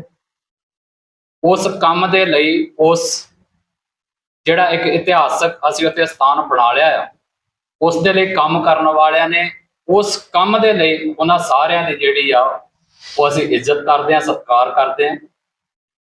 ਪਰ ਉਹਦੇ ਨਾਲ ਹੀ ਸਾਡਾ ਇਹ ਮੰਨਣਾ ਹੈ ਕਿ ਇਹ ਸੰਘਰਸ਼ ਇਕੱਲਾ ਅਕਾਲ ਤਖਤ ਸਾਹਿਬ ਦੇ ਹਮਲੇ ਤੱਕ ਸੀਮਤ ਨਹੀਂ ਗਾ। ਉਸ ਹਮਲੇ ਤੋਂ ਅੱਗੇ ਜਿਹੜੇ ਸਿੰਘਾਂ ਨੇ ਸ਼ਹਾਦਤਾਂ ਪ੍ਰਾਪਤ ਕੀਤੀਆਂ ਇਸ ਸੰਘਰਸ਼ ਨੂੰ ਲੜਦੇ ਹੋਏ, ਉਹ ਪਿੰਡਾਂ ਦੇ ਵਿੱਚ ਜਾਂ ਕਸਬਿਆਂ, ਸ਼ਹਿਰਾਂ ਦੇ ਵਿੱਚ, ਮੁਹੱਲਿਆਂ ਦੇ ਵਿੱਚ ਉੱਥੋਂ ਦੇ ਲੋਕਾਂ ਨੇ ਯਾਦ ਰੱਖੇ ਹੋਏ। ਬਹੁਤ ਸਾਰਿਆਂ ਦੇ ਸ਼ਹੀਦੀ ਦਿਹਾੜੇ ਮਨਾਏ ਜਾਂਦੇ ਨੇ, ਪਰ ਉਹਦੇ ਨਾਲ ਨਾਲ ਇਹ ਵੀ ਗੱਲ ਕਿਤੇ ਨਾ ਕਿਤੇ ਮਹਿਸੂਸ ਹੁੰਦੀ ਹੈ ਕਿ ਜਿਉਂ-ਜਿਉਂ ਸਮਾਂ ਬੀਤਦਾ ਜਾਂਦਾ ਆ, ਬੇਸ਼ੱਕ ਉਹਨਾਂ ਦਾ ਡਾਟਾ ਮੌਜੂਦ ਆ, ਇਕੱਤਰ ਕੀਤਾ ਗਿਆ ਹੈ, ਪਰ ਜਿਉਂ-ਜਿਉਂ ਸਮਾਂ ਬੀਤ ਰਿਹਾ, ਪੀੜ੍ਹੀਆਂ ਬਦਲ ਰਹੀਆਂ ਨੇ, ਤੇ ਕੁਝ ਗੁਮਨਾਮ ਚਿਹਰੇ ਵੀ ਐਸੇ ਹੋ ਜਾਣਗੇ ਆਉਣ ਵਾਲੇ ਸਮਿਆਂ ਦੇ ਵਿੱਚ, ਜਿਨ੍ਹਾਂ ਨੇ ਸ਼ਹਾਦਤਾਂ ਪ੍ਰਾਪਤ ਕੀਤੀਆਂ ਪਰ ਸ਼ਾਇਦ ਉਹਨਾਂ ਦਾ ਨਾਮ ਉਸ ਤਰੀਕੇ ਦੇ ਨਾਲ ਉਸ ਇਲਾਕੇ ਨੂੰ, ਇਸ ਸਿੱਖ ਕੌਮ ਨੂੰ ਸ਼ਾਇਦ ਯਾਦ ਨਾ ਰਹੇ। ਇਹ ਜ਼ਰੂਰੀ ਨਹੀਂ ਕਿ ਨਾ ਯਾਦ ਰਹੇ, ਮੈਂ ਸ਼ਾਇਦ ਸ਼ਬਦ ਵਰਤ, ਇਹ ਉਸੇ ਤਰੀਕੇ ਨਾਲ ਜਿਵੇਂ ਪੁਰਾਣੇ ਸਿੰਘਾਂ ਨੇ ਸ਼ਹਾਦਤਾਂ ਪ੍ਰਾਪਤ ਕੀਤੀਆਂ, ਬਟ ਜਿਹੜੇ ਆਗੂ ਸੀ ਉਹਨਾਂ ਦੇ ਨਾਮ ਯਾਦ ਰਹਿ ਗਏ, ਬਾਕੀ ਸ਼ਹੀਦ ਵੀ ਬਰਾਬਰ ਦੇ ਇੱਜ਼ਤ ਮਾਣ ਸਤਿਕਾਰ ਦੇ ਪਾਤਰ ਨੇ। ਪਰ ਕਿਉਂਕਿ ਅੱਜ ਯੁੱਗ ਬਦਲ ਗਏ ਨੇ, ਡਾਟਾ ਸਾਂਭਿਆ ਜਾ ਸਕਦਾ ਹੁੰਦਾ ਹੈ, ਉਹਨਾਂ ਦੀ ਯਾਦ ਨੂੰ ਸਾਂਭਣ ਦੇ ਕਈ ਤਰ੍ਹਾਂ ਦੇ ਤਰੀਕੇ ਹੁੰਦੇ। ਸੋ ਜਿੱਥੇ ਅਸੀਂ ਜੂਨ 1984 ਘੱਲੂਘਾਰੇ ਦੇ ਸ਼ਹੀਦਾਂ ਦੀ ਯਾਦਗਾਰ ਬਣਾਈ ਹੈ ਕੌਮ ਨੇ, ਔਰ ਉਹਨਾਂ ਨੂੰ ਰਹਿੰਦੀ ਦੁਨੀਆ ਤੱਕ ਅਸੀਂ ਅਮਰ ਕੀਤਾ ਹੈ ਕੌਮ ਨੇ, ਉਸੇ ਤਰੀਕੇ ਦੇ ਨਾਲ ਸਾਡਾ ਇਹ ਮੰਨਣਾ ਆ ਕਿ ਇੱਕ ਐਸੀ ਯਾਦਗਾਰ ਉਹਨਾਂ ਸਮੂਹ ਸ਼ਹੀਦਾਂ ਦੀ ਬਣਨੀ ਚਾਹੀਦੀ ਆ ਜਿਨ੍ਹਾਂ ਨੇ ਇਸ ਹਮਲੇ ਤੋਂ ਬਾਅਦ ਖਾਲਿਸਤਾਨ ਦੀ ਪ੍ਰਾਪਤੀ ਦੀ ਸੰਘਰਸ਼ ਕੀਤਾ ਤੇ ਸ਼ਹਾਦਤਾਂ ਪ੍ਰਾਪਤ ਕੀਤੀਆਂ। ਉਹਨਾਂ ਨੂੰ ਅਣਗੌਲਿਆ ਨਹੀਂ ਛੱਡਿਆ ਜਾ ਸਕਦਾ, ਉਹਨਾਂ ਨੂੰ ਕੱਲਾ ਇਸ ਪੱਧਰ ਤੇ ਨਹੀਂ ਛੱਡਿਆ ਜਾ ਸਕਦਾ ਕਿ ਉਹਨਾਂ ਦੇ ਪਰਿਵਾਰ ਜਾਂ ਉਹਨਾਂ ਦਾ ਪਿੰਡ ਜਾਂ ਉਹਨਾਂ ਦੇ ਸ਼ਹਿਰ ਜਾਂ ਉਹਨਾਂ ਦੇ ਕਸਬੇ ਹੀ ਸਿਰਫ ਉਹਨਾਂ ਨੂੰ ਯਾਦ ਰੱਖਣ। ਕੌਮ ਨੂੰ ਇਹ ਚਾਹੀਦਾ ਹੈ ਕਿ ਉਹਨਾਂ ਦੀ ਇੱਕ ਸਾਂਝੀ ਯਾਦਗਾਰ ਬਣੇ, ਜਿੱਥੇ ਉਹਨਾਂ ਸਾਰਿਆਂ ਦੇ ਨਾਮ ਲਿਖੇ ਜਾਣ, ਔਰ ਇਹਨਾਂ ਸ਼ਹੀਦਾਂ ਦੀ ਲੜੀ ਦੇ ਵਿੱਚ ਵੀ ਅੱਗੇ ਜਿਹੜੇ ਅੱਜ ਤੱਕ ਸ਼ਹੀਦ ਹੋ ਰਹੇ ਨੇ, ਭਾਈ ਹਰਦੀਪ ਸਿੰਘ ਨਿੱਜਰ, ਭਾਈ ਪਰਮਜੀਤ ਸਿੰਘ ਪੰਜਵਾੜ, ਜਿਨ੍ਹਾਂ ਦੀ ਮੈਂ ਗੱਲ ਕੀਤੀ ਆ, ਇਹ ਸਾਰਿਆਂ ਨੂੰ ਸਮੇਂ-ਸਮੇਂ ਦੇ ਉੱਤੇ ਅਸੀਂ ਇੱਜ਼ਤ ਮਾਣ ਸਤਿਕਾਰ ਦੇ ਨਾਲ ਉੱਥੇ ਸਾਂਭ ਸਕੀਏ। ਸੋ ਉਸ ਦੇ ਲਈ ਕੁਝ ਆਈਡੀਆਜ਼ ਸਾਡੇ ਮਾਈਂਡ ਦੇ ਵਿੱਚ ਹੈਗੇ ਨੇ। ਅਸੀਂ ਉਹ ਸਭ ਤੋਂ ਪਹਿਲਾਂ ਸ੍ਰੀ ਅਕਾਲ ਤਖਤ ਸਾਹਿਬ ਦੇ ਨਾਲ ਔਰ ਸ਼੍ਰੋਮਣੀ ਗੁਰਦੁਆਰਾ ਪ੍ਰਬੰਧਕ ਕਮੇਟੀ ਦੇ ਨਾਲ ਡਿਸਕਸ ਕਰਾਂਗੇ, ਉਹਨਾਂ ਦੇ ਨਾਲ ਮਿਲਾਂਗੇ, ਆਪਣੇ ਆਈਡੀਆਜ਼ ਉਹਨਾਂ ਦੇ ਅੱਗੇ ਰੱਖਾਂਗੇ, ਔਰ ਉਹਦੇ ਨਾਲ ਨਾਲ ਕੌਮ ਦੇ ਸਾਹਮਣੇ ਵੀ ਆਪਣਾ ਉਹ ਆਈਡੀਆ ਯਾਦਗਾਰ ਦਾ ਜਿਹੜਾ ਆ ਵੀ ਉਹ ਕਿੱਥੇ ਬਣਨੀ ਚਾਹੀਦੀ ਆ, ਕਿਵੇਂ ਦੀ ਹੋਣੀ ਚਾਹੀਦੀ ਆ, ਉਹ ਸਾਰੇ ਦਾ ਸਾਰਾ ਕੌਮ ਦੇ ਅੱਗੇ ਅਸੀਂ ਜ਼ਰੂਰ ਰੱਖਾਂਗੇ। ਸੋ ਆਉਣ ਵਾਲੇ ਦਿਨਾਂ ਦੇ ਵਿੱਚ ਸ਼੍ਰੋਮਣੀ ਗੁਰਦੁਆਰਾ ਪ੍ਰਬੰਧਕ ਕਮੇਟੀ ਅਤੇ ਅਕਾਲ ਤਖਤ ਸਾਹਿਬ ਦੇ ਜਥੇਦਾਰ ਸਾਹਿਬ ਦੇ ਨਾਲ ਮੁਲਾਕਾਤ ਕਰਕੇ ਉਹਨਾਂ ਨੂੰ ਲਿਖਤੀ ਰੂਪ ਦੇ ਵਿੱਚ ਵੀ ਜਿਹੜੀ ਆ ਇਹ ਬੇਨਤੀ ਕਰਕੇ ਆਪਣਾ ਸਾਰਾ ਨਜ਼ਰੀਆ ਅਸੀਂ ਉਹਨਾਂ ਦੇ ਅੱਗੇ ਰੱਖ ਕੇ, ਔਰ ਉਸ ਤੋਂ ਬਾਅਦ ਕੌਮ ਦੇ ਅੱਗੇ ਤੁਹਾਡੇ ਸਾਰਿਆਂ ਦੇ ਰਾਹੀਂ ਜਿਹੜਾ ਉਹ ਰੱਖਾਂਗੇ, ਤਾਂ ਜੋ ਅਸੀਂ ਆਪਣੇ ਸ਼ਹੀਦਾਂ ਨੂੰ ਇੱਕ ਬਣਦਾ ਇੱਜ਼ਤ ਮਾਣ ਸਤਿਕਾਰ ਆਉਣ ਵਾਲੀ ਰਹਿੰਦੀ ਦੁਨੀਆ ਤੱਕ ਦੇ ਸਕੀਏ। ਸੋ ਜੋ ਵੀ ਉਹ ਪ੍ਰੋਗਰਾਮ ਬਣੇਗਾ ਉਹਦੇ ਬਾਰੇ ਵੀ ਆਉਣ ਵਾਲੇ ਦਿਨਾਂ ਦੇ ਵਿੱਚ ਤੁਹਾਨੂੰ ਸਾਰਿਆਂ ਨੂੰ ਜਿਹੜਾ ਆ ਉਹ ਇਨਫੋਰਮ ਕਰ ਦਿੱਤਾ ਜਾਏਗਾ। ਸੋ ਦੂਸਰਾ ਜਿਹੜਾ ਅਹਿਮ ਇਸ਼ੂ ਆ ਸਾਡਾ, ਗੁਰੂ ਗ੍ਰੰਥ ਸਾਹਿਬ ਮਹਾਰਾਜ ਸੱਚੇ ਪਾਤਸ਼ਾਹ ਦੇ ਸਤਿਕਾਰ ਦੇ ਬਾਰੇ ਦੇ ਜਿਹੜੀ ਸਰਕਾਰ ਔਰ ਕੌਮ ਦੇ ਵਿੱਚ ਟਸਲ ਆ, ਉਹਦੇ ਬਾਰੇ ਦੇ ਵਿੱਚ ਦਲ ਖਾਲਸਾ ਦੇ ਸਿਆਸੀ ਮਸਲਿਆਂ ਦੇ ਸਕੱਤਰ ਸਰਦਾਰ ਕੰਵਰਪਾਲ ਸਿੰਘ ਉਹ ਤੁਹਾਡੇ ਨਾਲ ਆਪਣੇ ਵਿਚਾਰ ਰੱਖਣਗੇ, ਪਾਰਟੀ ਦੇ ਵਿਚਾਰ ਰੱਖਣਗੇ, ਔਰ ਉਸ ਤੋਂ ਬਾਅਦ ਉਹਨਾਂ ਦੀ ਗੱਲ ਪੂਰੀ ਹੋਣ ਤੋਂ ਬਾਅਦ ਇਸ ਇਸ਼ੂ ਦੇ ਬਾਰੇ, ਜੂਨ 84 ਦੇ ਬਾਰੇ, ਯਾਦਗਾਰ ਦੇ ਬਾਰੇ, ਪ੍ਰੋਗਰਾਮ ਦੇ ਬਾਰੇ, ਪਲੱਸ ਉਸ ਕਾਨੂੰਨ ਦੇ ਵਿੱਚੋਂ ਜਿਹੜੀਆਂ ਗੱਲਾਂ ਆ ਰਹੀਆਂ ਨੇ ਉਹਦੇ ਬਾਰੇ ਦੇ ਵਿੱਚ, ਸੋ ਜੋ ਵੀ ਸਾਡੇ ਸਾਂਝੇ ਸਵਾਲ ਹੋਣਗੇ ਤੁਹਾਡੇ ਸਾਰਿਆਂ ਦੇ, ਉਹਨਾਂ ਨੂੰ ਇਕੱਠੇ ਹੀ ਬਾਅਦ ਵਿੱਚ ਐਡਰੈਸ ਕੀਤਾ ਜਾਏਗਾ। ਸੋ ਹੁਣ ਮੈਂ ਸਰਦਾਰ ਕੰਵਰਪਾਲ ਸਿੰਘ ਹੁਣਾਂ ਨੂੰ ਬੇਨਤੀ ਕਰਾਂਗਾ ਕਿ ਉਹ ਆਉਣ ਮੀਡੀਆ ਦੇ ਸਾਹਮਣੇ ਔਰ ਆਪਣੀ ਗੱਲ ਜਿਹੜੀ ਆ ਉਹ ਤੁਹਾਡੇ ਸਾਹਮਣੇ ਪਾਰਟੀ ਦਾ ਸਟੈਂਡ ਜਿਹੜਾ ਹੈ ਉਹ ਰੱਖਣ। ਵਾਹਿਗੁਰੂ ਜੀ ਕਾ ਖਾਲਸਾ, ਵਾਹਿਗੁਰੂ ਜੀ ਕੀ ਫਤਿਹ। ਵਾਹਿਗੁਰੂ ਜੀ ਕਾ ਖਾਲਸਾ, ਵਾਹਿਗੁਰੂ ਜੀ ਕੀ ਫਤਿਹ। ਪੰਜਾਬ ਸਰਕਾਰ ਵੱਲੋਂ ਸ੍ਰੀ ਗੁਰੂ ਗ੍ਰੰਥ ਸਾਹਿਬ ਦੇ ਪੀੜਾਂ ਦਾ ਜੋ ਪਿਛਲੇ ਲੰਮੇ ਸਮੇਂ ਤੋਂ ਅਪਮਾਨ ਹੋ ਰਿਹਾ ਸੀ, ਉਸ ਦੀ ਰੋਕਥਾਮ ਲਈ ਜਿਹੜਾ ਇੱਕ ਕਾਨੂੰਨ ਘੜਿਆ ਗਿਆ ਹੈ, ਉਸ ਕਾਨੂੰਨ ਨੂੰ ਲੈ ਕੇ ਪੰਥ ਅਤੇ ਸਰਕਾਰ ਵਿਚਾਲੇ ਇੱਕ ਟਕਰਾਅ ਦੀ ਸਥਿਤੀ ਬਣੀ ਹੋਈ ਹੈ। ਅਕਾਲ ਤਖਤ ਸਾਹਿਬ ਅਤੇ ਪੰਥਕ ਜਥੇਬੰਦੀਆਂ ਵੱਲੋਂ ਉਸ ਕਾਨੂੰਨ ਦੇ ਉੱਤੇ ਜੋ ਇਤਰਾਜ਼ ਜਤਾਏ ਗਏ ਔਰ ਜਿਸ ਤਰੀਕੇ ਦੇ ਨਾਲ ਪੰਜਾਬ ਸਰਕਾਰ ਨੇ ਉਹ ਕਾਨੂੰਨ ਆਪਣੇ ਤੌਰ ਤੇ ਘੜਿਆ, ਉਸ ਦੇ ਵਿੱਚੋਂ ਇਸ ਟਕਰਾਅ ਦਾ ਨਿਕਲਣਾ ਸੁਭਾਵਿਕ ਸੀ। ਇਹ ਬੜਾ ਹੀ ਸੰਵੇਦਨਸ਼ੀਲ ਤੇ ਅਹਿਮ ਮੁੱਦਾ ਹੈ ਅੱਜ ਕੌਮ ਦੇ ਸਾਹਮਣੇ, ਔਰ ਮੈਂ ਇਸ ਮੁੱਦੇ ਨੂੰ 3-4 ਵੱਖ-ਵੱਖ ਕੈਟਾਗਰੀਜ਼ ਦੇ ਵਿੱਚ ਆਪ ਜੀ ਦੇ ਨਾਲ ਸਾਂਝਾ ਕਰਾਂਗਾ। ਸਭ ਤੋਂ ਪਹਿਲਾਂ ਸਾਨੂੰ ਇਹ ਦੇਖਣ ਵਾਲੀ ਗੱਲ ਹੈ ਕਿ ਮੁੱਦਾ ਹੈ ਕੀ। ਮੁੱਦਾ ਅੱਜ ਦੇ ਇਸ ਹਾਲਾਤ ਤੱਕ ਕਿਵੇਂ ਪਹੁੰਚਿਆ, ਕੀ ਕੌਮ ਨੂੰ ਕਿਸੇ ਐਸੇ ਕਾਨੂੰਨ ਦੀ ਲੋੜ ਵੀ ਹੈ, ਕਿ ਕੌਮ ਦੇ ਇਤਰਾਜ਼ ਕਾਨੂੰਨ ਤੋਂ ਨੇ ਜਾਂ ਉਸ ਦੇ ਵਿੱਚ ਜਿਹੜੀਆਂ ਸ਼ਾਮਲ ਮੱਦਾਂ ਨੇ ਉਸ ਤੋਂ ਨੇ, ਤੇ ਜਿਸ ਜਗ੍ਹਾ ਤੇ ਜਿਸ ਪੜਾਅ ਤੇ ਗੱਲ ਪਹੁੰਚ ਗਈ ਹੈ ਕਿ ਇਹ ਕਨਫਰੰਟ੍ਰੇਸ਼ਨ ਹੁਣ ਕਿਹੜਾ ਰੁਖ ਅਖਤਿਆਰ ਕਰੇਗੀ।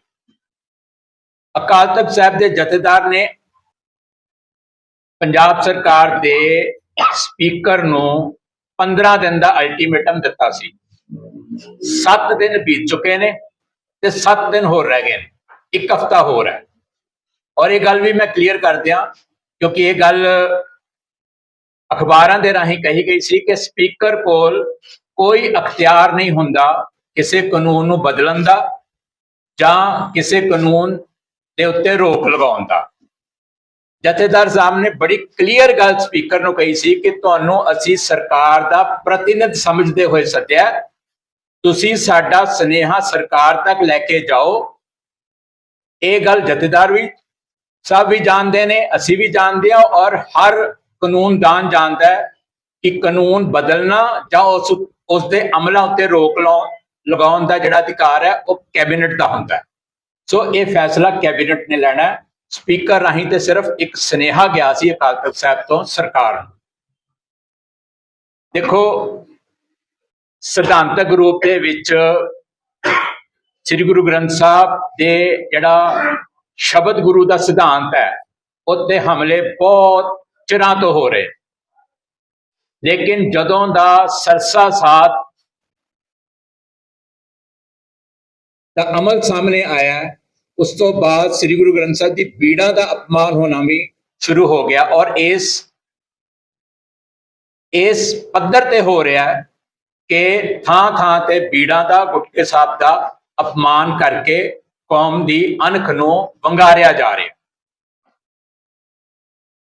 ਜਿੱਥੇ ਸਾਡੇ ਹਾਲਾਤ ਅੱਜ ਪਹੁੰਚ ਗਏ ਨੇ, ਇਸ ਵਿੱਚ ਮੰਨਣ ਦੇ ਵਿੱਚ ਕੋਈ ਝਿਜਕ ਨਹੀਂ ਹੈ ਕਿ ਪਿਛਲੀਆਂ ਲੰਬੇ ਸਮੇਂ ਤੋਂ ਚੱਲ ਰਹੀਆਂ ਸਰਕਾਰਾਂ ਤੇ ਖਾਸ ਤੌਰ ਤੇ ਅਕਾਲੀ ਸਰਕਾਰਾਂ ਇਹਦੇ ਲਈ ਜ਼ਿੰਮੇਵਾਰ ਹਨ।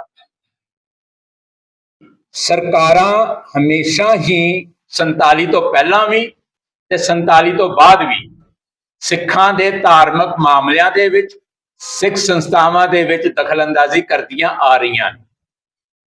ਜੇ ਪ੍ਰੈਜ਼ੈਂਟ ਕੰਟੈਕਸਟ ਵਿੱਚ ਗੱਲ ਕਰੀਏ ਤੇ ਸਰਕਾਰ ਦਾ ਕਾਨੂੰਨ ਬਣਾਉਣ ਦਾ ਰਾਹ ਵੀ ਸ਼੍ਰੋਮਣੀ ਗੁਰਦੁਆਰਾ ਪ੍ਰਬੰਧਕ ਕਮੇਟੀ ਦੇ 2007 ਦੇ ਮਤੇ ਨੇ ਖੋਲਿਆ ਸੀ। ਬੇਸ਼ੱਕ ਉਸ ਵੇਲੇ ਸਰਕਾਰ ਅਕਾਲੀ ਦਲ ਦੀ ਸੀਗੀ, ਔਰ ਜਿਹੜਾ ਮਤਾ ਸੀ ਉਹ ਸਿਰਫ ਤੇ ਸਿਰਫ ਇਸ ਗੱਲ ਦੇ ਲਈ ਸਰਕਾਰ ਨੂੰ ਕਾਨੂੰਨ ਬਣਾਉਣ ਲਈ ਕਿਹਾ ਗਿਆ ਸੀ ਕਿ ਜਿਹੜੀ ਗੁਰੂ ਗ੍ਰੰਥ ਸਾਹਿਬ ਦੇ ਬੀੜਾਂ ਦੀ ਛਪਾਈ ਹੈ ਉਸ ਦਾ ਏਕਾਧਿਕਾਰ ਸ਼੍ਰੋਮਣੀ ਗੁਰਦੁਆਰਾ ਪ੍ਰਬੰਧਕ ਕਮੇਟੀ ਨੂੰ ਦਿੱਤਾ ਜਾਵੇ।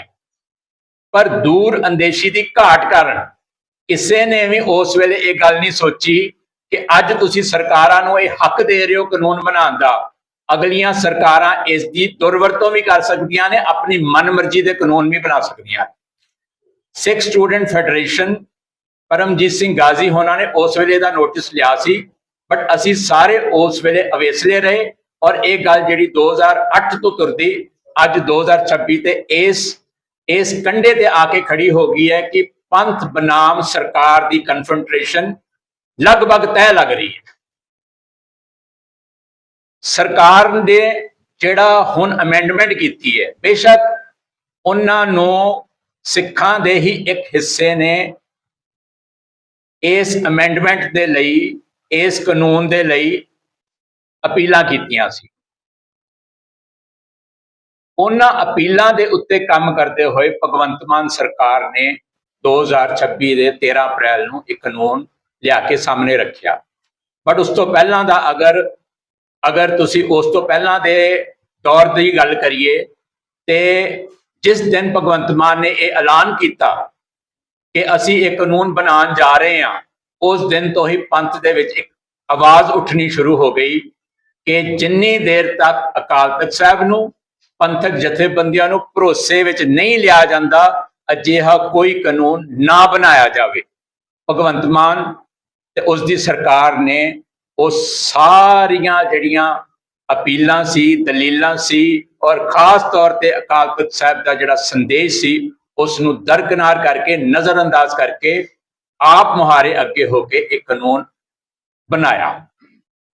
ਪੰਥ ਨੇ ਇਸ ਦਾ ਵਿਰੋਧ ਕੀਤਾ ਔਰ ਦਲ ਖਾਲਸਾ ਔਰ ਬਹੁਤ ਸਾਰੀਆਂ ਸਿੱਖ ਜਥੇਬੰਦੀਆਂ ਨੇ, ਅਸੀਂ 5 ਅਪ੍ਰੈਲ ਨੂੰ ਰਈਏ ਵਿਖੇ ਜਿਹੜਾ ਸੈਮੀਨਾਰ ਕੀਤਾ ਸੀ ਉਹਦੇ ਵਿੱਚ ਬੜੀ ਗੱਲ ਕਲੀਅਰ ਕੀਤੀ ਸੀ ਕਿ ਸਿੱਖਾਂ ਨੂੰ ਕਾਨੂੰਨ ਦੀ ਲੋੜ ਹੀ ਨਹੀਂ ਹੈ, ਅਜਿਹੇ ਕਿਸੇ ਕਾਨੂੰਨ ਦੀ ਲੋੜ ਹੀ ਨਹੀਂ ਹੈ। ਗੱਲ ਸਿਰਫ ਇੱਕ ਸੀ, ਚਾਹੇ ਉਹ ਸਮਾਣਾ ਟਾਵਰ ਤੇ ਬੈਠੇ ਸਰਦਾਰ ਗੁਰਜੀਤ ਸਿੰਘ ਖਾਲਸਾ ਹੋਣ, ਚਾਹੇ ਬਲਦੇਵ ਸਿੰਘ ਵਡਾਲਾ ਜੀ ਹੋਣ, ਗੱਲ ਸਿਰਫ ਇੰਨੀ ਸੀ ਕਿ ਜਿਹੜੇ ਦੋਸ਼ੀ, ਜਿਹੜੇ ਗੁਨਾਹਗਾਰ ਗੁਰੂ ਗ੍ਰੰਥ ਸਾਹਿਬ ਦੇ ਬੀੜਾਂ ਦਾ ਅਪਮਾਨ ਕਰਦੇ ਨੇ, ਉਹਨਾਂ ਨੂੰ ਸਖਤ ਸਜ਼ਾਵਾਂ ਦਿੱਤੀਆਂ ਜਾਣ, ਉਹਨਾਂ ਨੂੰ ਇੱਕ ਐਸੇ ਤਰੀਕੇ ਦੇ ਨਾਲ, ਕਾਨੂੰਨੀ ਤਰੀਕੇ ਦੇ ਨਾਲ ਉਹਨਾਂ ਦੇ ਉੱਤੇ ਪਕੜ ਤੇ ਜਕੜ ਪਵੇ ਕਿ ਉਹ ਅਜਿਹਾ ਹੀਆ ਨਾ ਕਰ ਸਕਣ। ਬਟ ਕੇਵਲ ਸਜ਼ਾਵਾਂ ਸਖਤ ਕਰਦੇ ਕਰਦੇ ਪੂਰਾ ਦਾ ਪੂਰਾ ਕਾਨੂੰਨ ਤਿਆਰ ਕਰਕੇ, ਮਸੌਦਾ ਤਿਆਰ ਕਰਕੇ ਅਸੈਂਬਲੀ ਦੇ ਵਿੱਚ ਰੱਖਿਆ ਗਿਆ, ਜਿਹਦੇ ਵਿੱਚ ਗੁਰੂ ਗ੍ਰੰਥ ਸਾਹਿਬ ਦੇ ਪੀੜਾਂ ਸਰੂਪਾਂ ਨੂੰ ਹੀ ਕਾਨੂੰਨੀ ਬੰਧਨ ਦੇ ਵਿੱਚ ਬੰਨ੍ਹ ਲਿਆ ਗਿਆ। ਉਹਦੇ ਨਾਲ ਬਹੁਤ ਸਾਰੀਆਂ ਮੱਦਾਂ ਐਸੀਆਂ ਜੋੜ ਦਿੱਤੀਆਂ ਗਈਆਂ ਉਸ ਕਾਨੂੰਨ ਦੇ ਵਿੱਚ ਜਿਹਦੇ ਤੇ ਪੰਥ ਨੂੰ ਸਖਤ ਇਤਰਾਜ਼ ਹੈ। ਬੇਸ਼ੱਕ ਪੰਥ ਦੇ ਵਿੱਚ ਦੋ ਧਰਾਵਾਂ, ਦੋ ਸੋਚਾਂ ਅੱਜ ਵੀ ਮੌਜੂਦ ਨੇ। ਇੱਕ ਉਹ ਸੋਚ ਹੈ ਜਿਹੜਾ ਇਹ ਕਹਿੰਦਾ ਹੈ ਕਿ ਸਾਨੂੰ ਕਾਨੂੰਨ ਦੀ ਲੋੜ ਹੀ ਨਹੀਂ ਹੈ। ਇੱਕ ਉਹ ਧਾਰਾ ਹੈ, ਇੱਕ ਉਹ ਸੈਕਸ਼ਨ ਹੈ ਜਿਹੜਾ ਕਹਿੰਦਾ ਹੈ ਕਿ ਇਹਦੀਆਂ ਮੱਦਾਂ ਤੇ ਸਾਨੂੰ ਇਤਰਾਜ਼ ਹੈ, ਤੁਸੀਂ ਉਹ ਮੱਦਾਂ ਦੂਰ ਕਰ ਦਿਓ ਔਰ ਅਕਾਲ ਤਖਤ ਸਾਹਿਬ ਤੋਂ ਇਸ ਦੀ ਮਨਜ਼ੂਰੀ ਲਓ, ਔਰ ਅਕਾਲ ਤਖਤ ਸਾਹਿਬ ਜਦ ਤੱਕ ਤੁਹਾਨੂੰ ਮਨਜ਼ੂਰੀ ਨਹੀਂ ਦਿੰਦਾ ਤੁਸੀਂ ਇਸ ਕਾਨੂੰਨ ਨੂੰ ਲਾਗੂ ਨਾ ਕਰੋ। ਸੋ ਦੋ ਧਾਰਾਵਾਂ ਹਨ, ਟੋਟਲ ਰਿਜੈਕਟ ਜਾਂ ਅਮੈਂਡਮੈਂਟ ਵਾਲੀ। ਜਿਹੜੀ ਸਿਧਾਂਤਕ ਪੱਖ ਹੈ ਉਹਦੇ ਚ ਕਲੀਅਰ ਹੈ ਕਿ ਇਹਦੀ ਕਾਨੂੰਨ ਦੀ ਲੋੜ ਨਹੀਂ, ਪਰ ਕਿਉਂ ਕਾਨੂੰਨ ਹੁਣ ਬਣ ਗਿਆ, ਸਾਹਮਣੇ ਆ ਗਿਆ, ਤੇ ਅਕਾਲ ਤਖਤ ਸਾਹਿਬ ਤੇ ਸ਼੍ਰੋਮਣੀ ਗੁਰਦੁਆਰਾ ਪ੍ਰਬੰਧਕ ਕਮੇਟੀ ਨੇ ਜਿਹੜਾ ਨੋਟਿਸ ਲਿਆ ਉਹ ਲਿਆ ਕਿ ਜਿਹੜੀਆਂ ਮੱਦਾਂ ਤੇ ਇਤਰਾਜ਼। ਸਭ ਤੋਂ ਵੱਡੀ ਗੱਲ ਹੈ ਕਿ ਅਕਾਲ ਤਖਤ ਸਾਹਿਬ ਦੇ ਜਥੇਦਾਰ ਦੀ ਗੱਲ ਨੂੰ, ਸੰਦੇਸ਼ ਨੂੰ ਸੁਣਿਆ ਹੀ ਨਹੀਂ ਗਿਆ। ਇਹ ਹੰਕਾਰ ਇਸ ਮੌਕੇ ਦੀ ਸਰਕਾਰ ਨੇ ਦਿਖਾਇਆ। ਅਕਾਲ ਤਖਤ ਸਾਹਿਬ ਦੇ ਜਥੇਦਾਰ ਨੇ ਸਪੀਕਰ ਨੂੰ ਜਦੋਂ ਸੱਦਿਆ, ਉਸ ਤੋਂ ਬਾਅਦ ਜੋ ਉਸ ਨੂੰ ਆਦੇਸ਼ ਦਿੱਤਾ, ਜੋ ਸੰਦੇਸ਼ ਦਿੱਤਾ, ਜੋ ਸੁਨੇਹਾ ਦਿੱਤਾ ਕੈਬਨਿਟ ਤੱਕ ਪਹੁੰਚਾਉਣ ਲਈ, ਉਸ ਤੋਂ ਬਾਅਦ ਵੀ ਮੁੱਖ ਮੰਤਰੀ ਦਾ ਜਿਹੜੀ ਲੈਂਗੁਏਜ ਸੀ ਉਹ ਹੰਕਾਰ ਵਾਲੀ ਸੀ। ਉਸਨੇ ਕੋਈ ਸ਼ੁਕਰਾਨਾ ਯਾਤਰਾ ਨਹੀਂ ਕੱਢੀ, ਉਸਨੇ ਹੰਕਾਰ ਭਰੀ ਯਾਤਰਾ ਕੱਢੀ। ਔਰ ਇਹ ਇਸ ਕਰਕੇ ਹੋਇਆ ਕਿ ਅਸੀਂ ਵੀ ਸਾਰੇ, ਖਾਸ ਤੌਰ ਤੇ ਅਕਾਲੀ ਸਰਕਾਰਾਂ, ਅਕਾਲੀ ਸਿਆਸਤ, ਉਹਨਾਂ ਨੇ ਸਿੱਖ ਸੰਸਥਾਵਾਂ, ਖਾਸ ਤੌਰ ਤੇ ਅਕਾਲ ਤਖਤ ਸਾਹਿਬ ਦੇ ਜਥੇਦਾਰ ਦੀ ਸੰਸਥਾ ਦੀ ਮਹੱਤਤਾ ਨੂੰ ਘਟਾਉਣ ਦੇ ਵਿੱਚ ਬਹੁਤ ਵੱਡੀਆਂ ਬੱਜਰ ਗਲਤੀਆਂ ਕੀਤੀਆਂ ਨੇ। ਸਾਡੀਆਂ ਅਕਾਲੀ ਸਰਕਾਰਾਂ ਨੇ ਤੇ ਸਿੱਖ ਲੀਡਰਸ਼ਿਪ ਨੇ ਤੇ ਅਕਾਲੀ ਸਿਆਸਤ ਨੇ ਅੱਜ ਅਕਾਲ ਤਖਤ ਸਾਹਿਬ ਦੇ ਉੱਤੇ ਬੈਠੇ ਸੇਵਾਦਾਰ ਜਾਂ ਅਕਾਲ ਤਖਤ ਸਾਹਿਬ ਦੀ ਸਰਵਉੱਚਤਾ ਦੀ ਵਕਾਰ ਨੂੰ ਇਸ ਢੰਗ ਦੇ ਨਾਲ ਸੱਟ ਮਾਰੀਏ ਕਿ ਭਗਵੰਤ ਸਿੰਘ ਮਾਨ ਵਰਗਾ ਪਤਿਤ ਸਿੱਖ ਵੀ ਅਕਾਲ ਤਖਤ ਸਾਹਿਬ ਤੋਂ ਆਕੀ ਹੋਇਆ ਬੈਠਾ ਹੈ, ਅਕਾਲ ਤਖਤ ਸਾਹਿਬ ਦੇ ਜਥੇਦਾਰ ਨੂੰ ਵੰਗਾਰ ਰਿਹਾ ਹੈ। ਮੈਨੂੰ ਯਾਦ ਹੈ ਜਦੋਂ ਕਿਸਾਨ ਅੰਦੋਲਨ ਚੱਲ ਰਿਹਾ ਸੀ, ਉਸ ਵੇਲੇ ਵੀ ਦੋ ਧਾਰਾਵਾਂ ਸੀ, ਅਮੈਂਡਮੈਂਟ ਜਾਂ ਰਿਪੀਲ, ਰੱਦ ਜਾਂ ਸੋਧਾਂ। ਔਰ ਜਿਹੜੇ ਯੂਨੀਅਨ ਸੀਗੇ ਉਹ ਸੋਧਾਂ ਤੇ ਖੜੇ ਸੀਗੇ, ਬਟ ਲਾਰਜਰ ਲੈਵਲ ਤੇ ਪੰਥ ਤੇ ਪੰਜਾਬ ਰੱਦ ਤੇ ਖੜਾ ਸੀਗਾ, ਖੇਤੀ ਕਾਨੂੰਨ ਰੱਦ ਕਰਨ ਤੇ। ਔਰ ਉਸ ਮੌਕੇ ਵੀ ਇਸੇ ਤਰ੍ਹਾਂ ਦੇ ਹੰਕਾਰ ਭਰੇ ਬਿਆਨ ਨਰਿੰਦਰ ਮੋਦੀ ਤੇ ਉਸ ਵੇਲੇ ਦੇ ਐਗਰੀਕਲਚਰ ਮਿਨਿਸਟਰ ਦੇ ਆਇਆ ਕਰਦੇ ਸੀ ਕਿ ਇਹ ਕਾਨੂੰਨ ਵਾਪਸ ਨਹੀਂ ਹੋਣਗੇ।